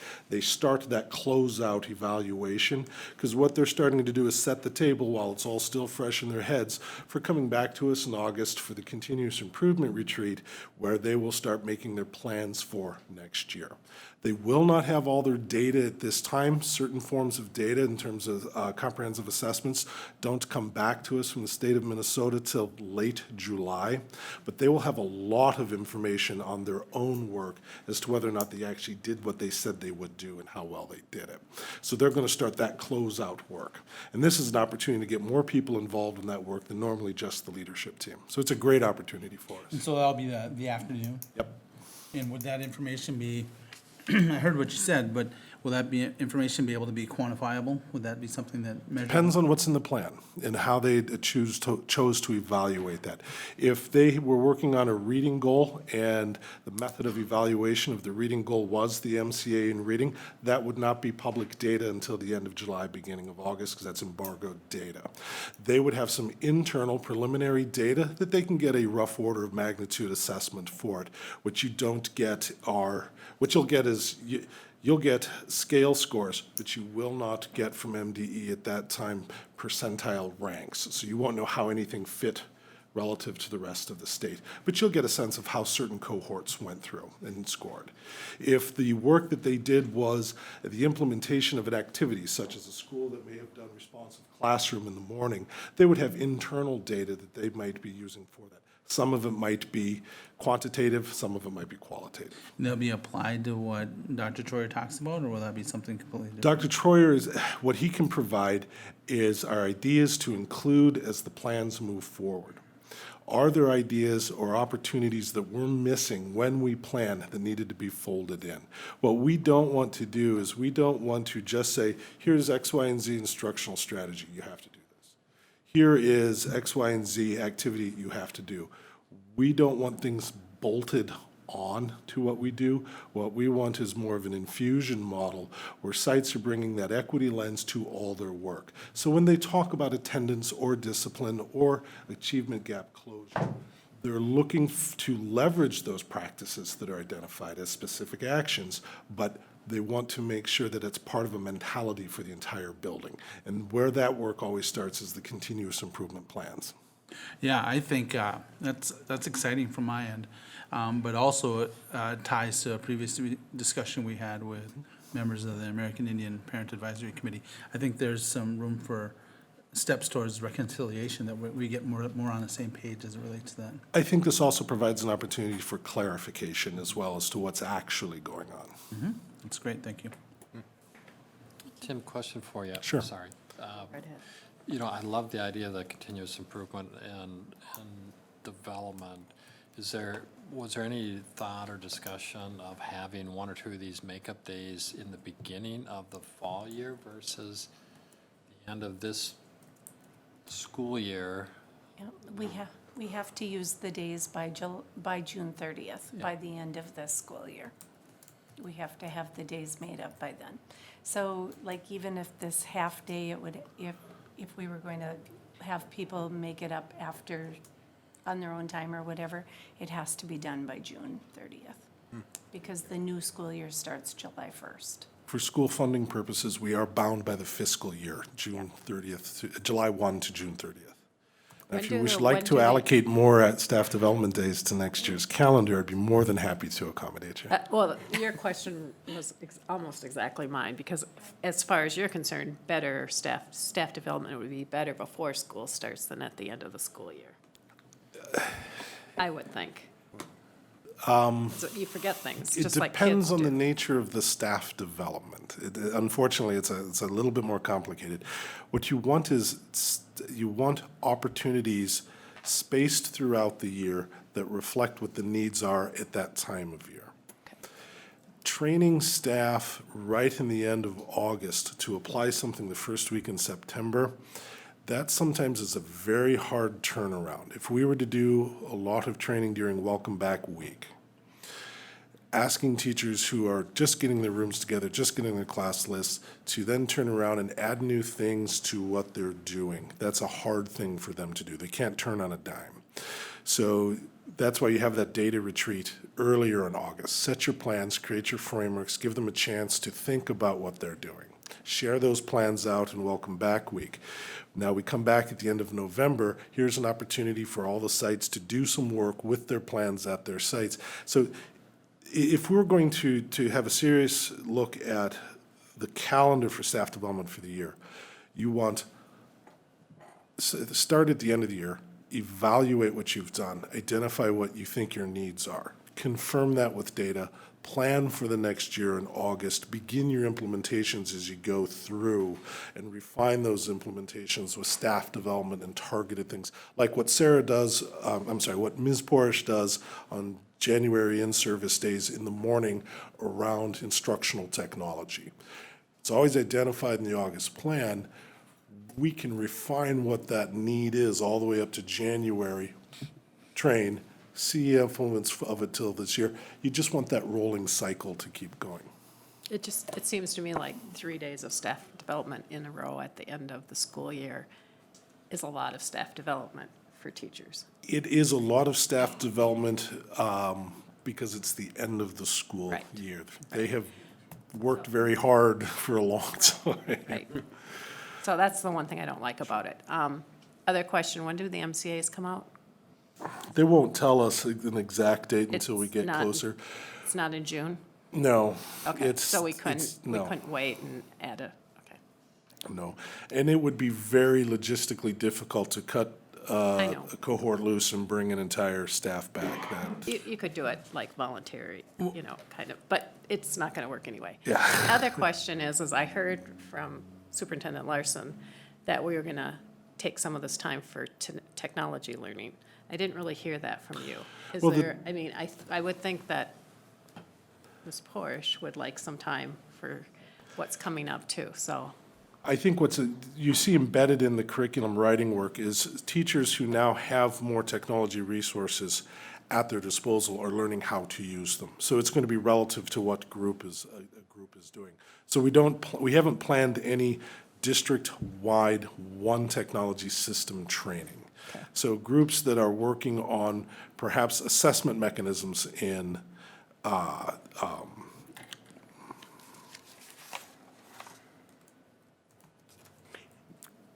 Google Classroom, they would be able to link that training to what they actually do.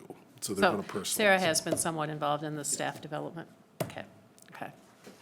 And the OER development would be part of that, correct? With the Well, OER is technology curriculum writing, on the second day. and that's the core of what we're doing is curriculum writing on that. But that's not really learning anything on, Well, you're learning how, you're designing things to leverage what you've got, okay? And also identifying what you need to be able to do. So if they create a digital unit or an assessment or an activity, they have to then go and confirm that that's something that they can do and know how to do through the technology that they have. okay. That's where that's where their growth will become in the tools that they have available, but it's not direct instruction on certain specific skills for them. It's their familiarity with what they have Okay. that grows.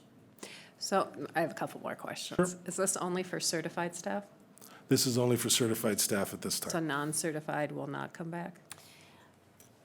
I'm watching really carefully what's going to happen at the legislature, because there is some conversation right now that, that you need to provide the opportunity for people to come back to work if they so choose to do that. But it doesn't identify which employees they're talking about or anything like that. So I'm really watching that carefully as to what that means. What we're hearing is that some people are starting summer jobs that they've kind of, although we had Monday and Tuesday, already scheduled, if there were snow days that we knew we'd have to make them up. But we also know that people start summer jobs and some of those kinds of things too. So I think we'd like to have some flexibility. The other thing is that if our all employees can come back, everyone can help one another, because we've got a lot of work to do to go through these classrooms and to go through these buildings, and pretty soon there's going to be nothing in them. And so every minute and every man-hour that we can find will be very helpful, so it can be a win-win all the way around. Even though some buildings aren't starting construction yet, we'll be purging in all buildings? Correct. Because all sites except for Forest View will have to do this at some point. We have the opportunity to do this now. What we don't want to ask teachers to do is purge and pack at the same time. If they purge and pack at the same time, we run the risk of accidentally losing some very valuable pieces of curriculum. And that's what we don't do. And it also complicates the arrow. We want to make sure that we're appropriately disposing of out-of-date resources. And it's good to do that all at once. It makes the inventorying a lot easier. Okay. Is that something, not that I want to get into discussions of keeping the closet clean, but why can't that just be an expectation of all staff to purge all the time instead of waiting and, keep the room clean? If there's old data, materials we don't need, I mean, that. This district does not have a history of that practice. So maybe we can move in that direction. If we're gonna dedicate thousands of dollars to clean out the closet. Yeah, I know, I have a hard time Let's with it. get the. Nope, I understand the question. We've taken a step in that direction. When we did the literacy adoption, we did palletize and bring to Washington all the old third and fourth grade literacy curriculum, Lead 21. We brought it all over with the intent of selling it if it was still worth anything, and then returning to the sites that provided their old curriculum, whatever the proceeds were from the sale. So yes, we've done that sort of thing when we do major adoptions, because you do have to physically make room for new stuff. But I think buildings accumulate stuff over time, even if it's not adopted curriculum. There's a lot of other old stuff that needs to go too. It's not just a curriculum challenge. One other thing that I'd like to add too is that we will be asking, when we do make these moves, we will be asking all of our employees to take home personal items, because we really don't want anything damaged or lost or broken, stolen, anything like that, anything that's personal and that people cherish. We want to make sure that they take those home, because we're going to have some very unique situations where we're going to be bringing all of our items from our classrooms in on pallets, and we just can't be assured that everything's going to be in perfect shape. And so this is another opportunity in which that people can go through and kind of pack up some of the things that they want to take home during this process. Yep. So to me, student learning is the key in what we do. And so I hate losing education days. And I understand why we need to do that this year, but in the future, I still think we need to incorporate more snow makeup days into our calendar, especially once we get done with the building project, because I just want those teachers in front of those students as much as possible. So I'll go along with this. I want to have a report sometime in the summer about what got done, reported back to us, so we really see that some quality learning happened. I just have a hard time with not making up these days, I really do. Well, and you still can. Yeah, I do know, that. but it's hard also to bring them back in June. I love the idea of, we want teachers in front of our students.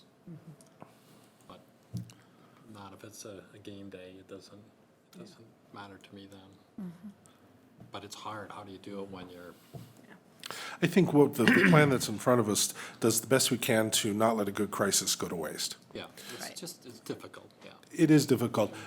The one thing I would ask people to consider is the idea that we want to be measured not in minutes of contact with students, not the input. We want to be measured on the outcomes. And the opportunity to do systemic, high-quality, and differentiated staff development is one of the best investments we can make in the system for the whole system to improve. It's not about the quantity, it's the quality. Correct. Very good. Thank you, Tim. Thank you. This also would constitute the professional development update that's later on the agenda, because that's what I had planned to discuss. So, Good job. We'll have more questions. I will come back at the board's pleasure. Thanks, Tim. Thanks. All right, thank you. Thank you. Okay. Is there a motion?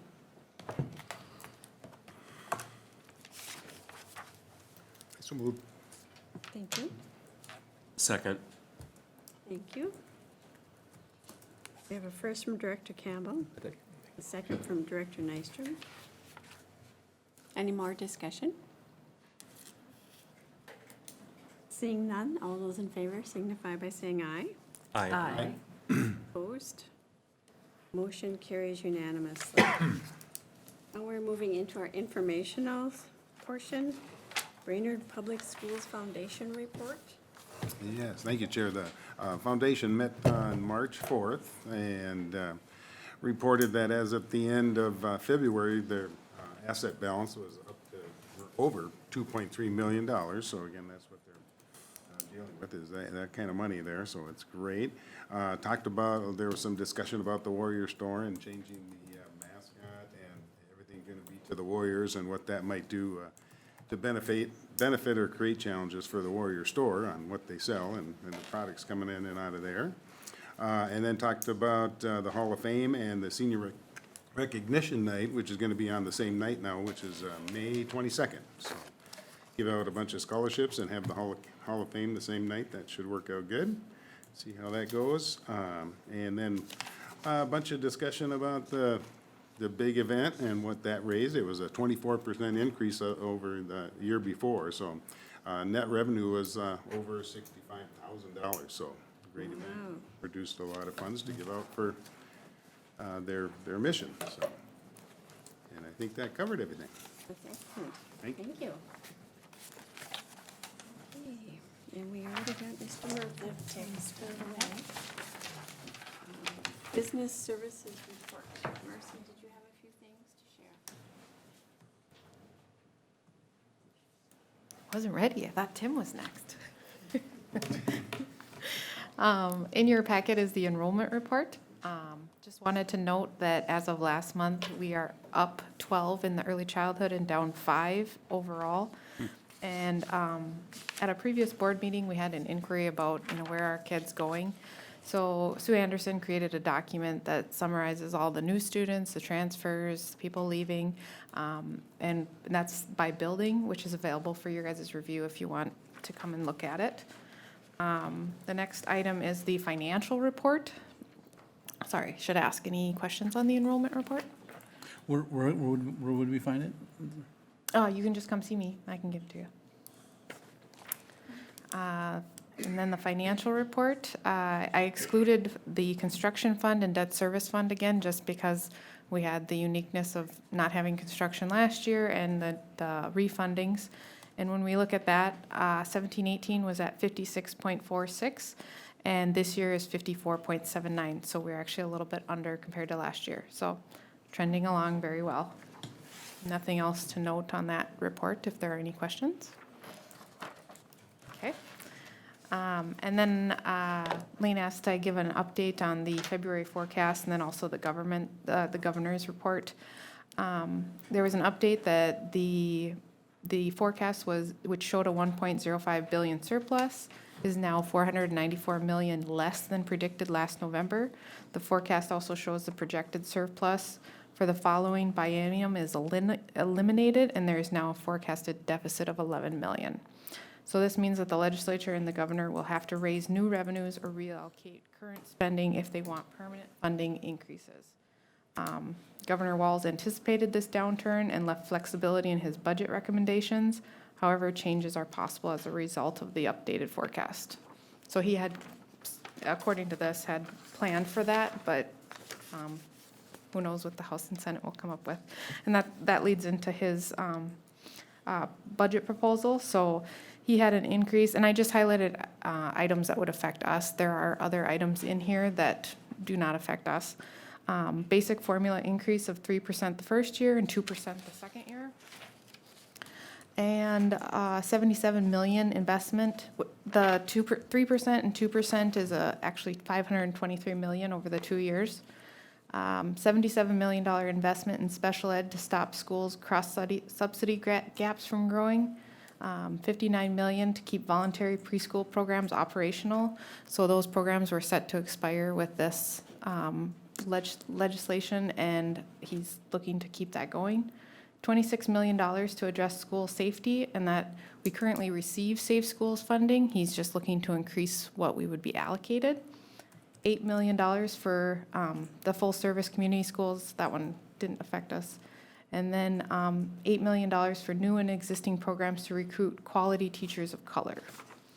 Those are like the major highlighted items for us. Are there any questions on that, or anything you want to add, Lane? Yeah, one thing we talked about when we met with legislators, we kind of prioritized and we said that we felt that the formula was really important to our school district as well as the special education. We talked about school safety a lot, and then also mental health support. I know some of our counselors had come here a couple of meetings ago, and there's some talk about providing some funds potentially for mental health support, and And we said, if you do that, let it be at a local level so we can decide where our needs are within our districts and that we can do some preventative work, because I think that the presentation that came that night was really very important as well. And so those were the areas, and as you talked about their teacher recruitment, all of that is very important. Doing some things to really encourage people to go into teaching. It's the greatest profession in the whole world, and so if we can entice many of our students to go into this field, we really want to do that, so, yeah. And all of that is, his proposal, which But the is- proposal is really thick, and so Yes. you know that it can't all happen, so those Right. are, just as a superintendent, that's where we felt the priorities were. You had mentioned 77, the overall, 77, in special ed, so the cross-subsidy, the general fund, we don't get enough special ed funding to cover all our special ed costs, so they call it cross-subsidy when you have to actually pull from the general fund to pay for it. So he's looking to increase our sped funding to help, not reduce, or not eliminate, but reduce that cross-subsidy. what percentage increase would that be over what is typical? It actually comes up. Well, see, this is a total number. I don't know what the specific amount to Brainerd is. When they start getting more serious about what those numbers mean, then they start running scenarios, and I could actually have a number that would say, this is how much it means for Brainerd schools. But for right now, his proposal is just in total. Sure, makes sense, thank you. Thank you. Okay, superintendent's report. All right, I will keep this real short, because I know we've got lots of meeting yet tonight. But I would like to just thank Marcy and Greg for just coming and keeping us current periodically on, all the promises that we made financially on this bond referendum, and to see that we're following that, and I just really appreciate you doing that, and so thank you for making those extra efforts to do that. The other thing is that I wanted to address the calendar just a little bit, because it really has been a challenging winter to know what to do. And, as I tell so many people, in some respects, I feel fortunate because we've only had 4 snow days, whereas many districts are dealing with 8 or 9 days. And we're just, this has just really been a hard one. And so I thank the board. I know that this is going to be something that everybody's going to be giving. That it's changed everybody's calendar somewhat. And so hopefully this will be it now, and we won't have any mud days. We won't have any more snowstorms, no ice storms, anything. And that brings up the next point that I have here on my list. I see Earl and Jeff back here, and I just really want to thank both of these gentlemen and your team for supporting the district last week when this rainstorm really hit us hard, and our ground was still frozen and major issues were happening all over. And so thank you very much to yourselves and to the team for being diligent and making sure that we had school ready to go on Monday. And I know you're still working on it, so thank you very much for that. Couple of things to be looking for and that hopefully at the next meeting, we're gonna have the ice arena agreement ready to go. We're excited about that, and we feel like we're really close, and we're hoping to have it ready for tonight, but hopefully at the April 8th meeting. Also, I wanted you to know that I've been looking through the calendar, and there's a couple little conflicts with some of our board meetings coming up in May and June. And so at your next meeting, we'll probably talk a little bit about if we need some additional special meetings, first of all, to meet some of the needs that you guys have with the buildings, but to look at that calendar a little bit, because we might need to make just a couple minor changes as far as the board schedule. Other than that, I'm going to cut it short tonight, but again, I just want to thank everybody for all of the things that this winter has caused us, and how it might not be over, but together we really are working through it. And so, thank you. Okay, we have multiple future board meetings, and you can just read through those. I had one addition, April 9th, we're gonna have the new elementary bid opening. But the rest of them, you can just read through yourselves. And we are gonna go into closed session. This meeting will be closed pursuant to Minnesota statutes 13.44 to discuss appraised values of private property and negotiations for the purchase of that property, and 13D.05 subdivision 3 for data classified as not public, to develop or consider offers or counter offers for the purchase or sale of real or personal property. And you can see the list for Brainerd High School, Lowell, Garfield, Harrison, and the new elementary. And in that discussion, we will be discussing the roads, Jasperwood, Mapleton, and Knollwood. So we'll go into closed session. So we'll make a motion to go into close. Oh, we need a motion. I'll move that we move into closed session. Thank you. Second. Thank you. First from Nystrom, second from Blackland. All those in favor signify by saying aye. Aye. Karen, do we have time to run to the restroom? Yes, yep. See you later. Nice job. Good job, Mike. Was a good job, thank you. No, don't worry about it. We're gonna take a quick break. I might use the restroom too. This could get long, it could be really short. I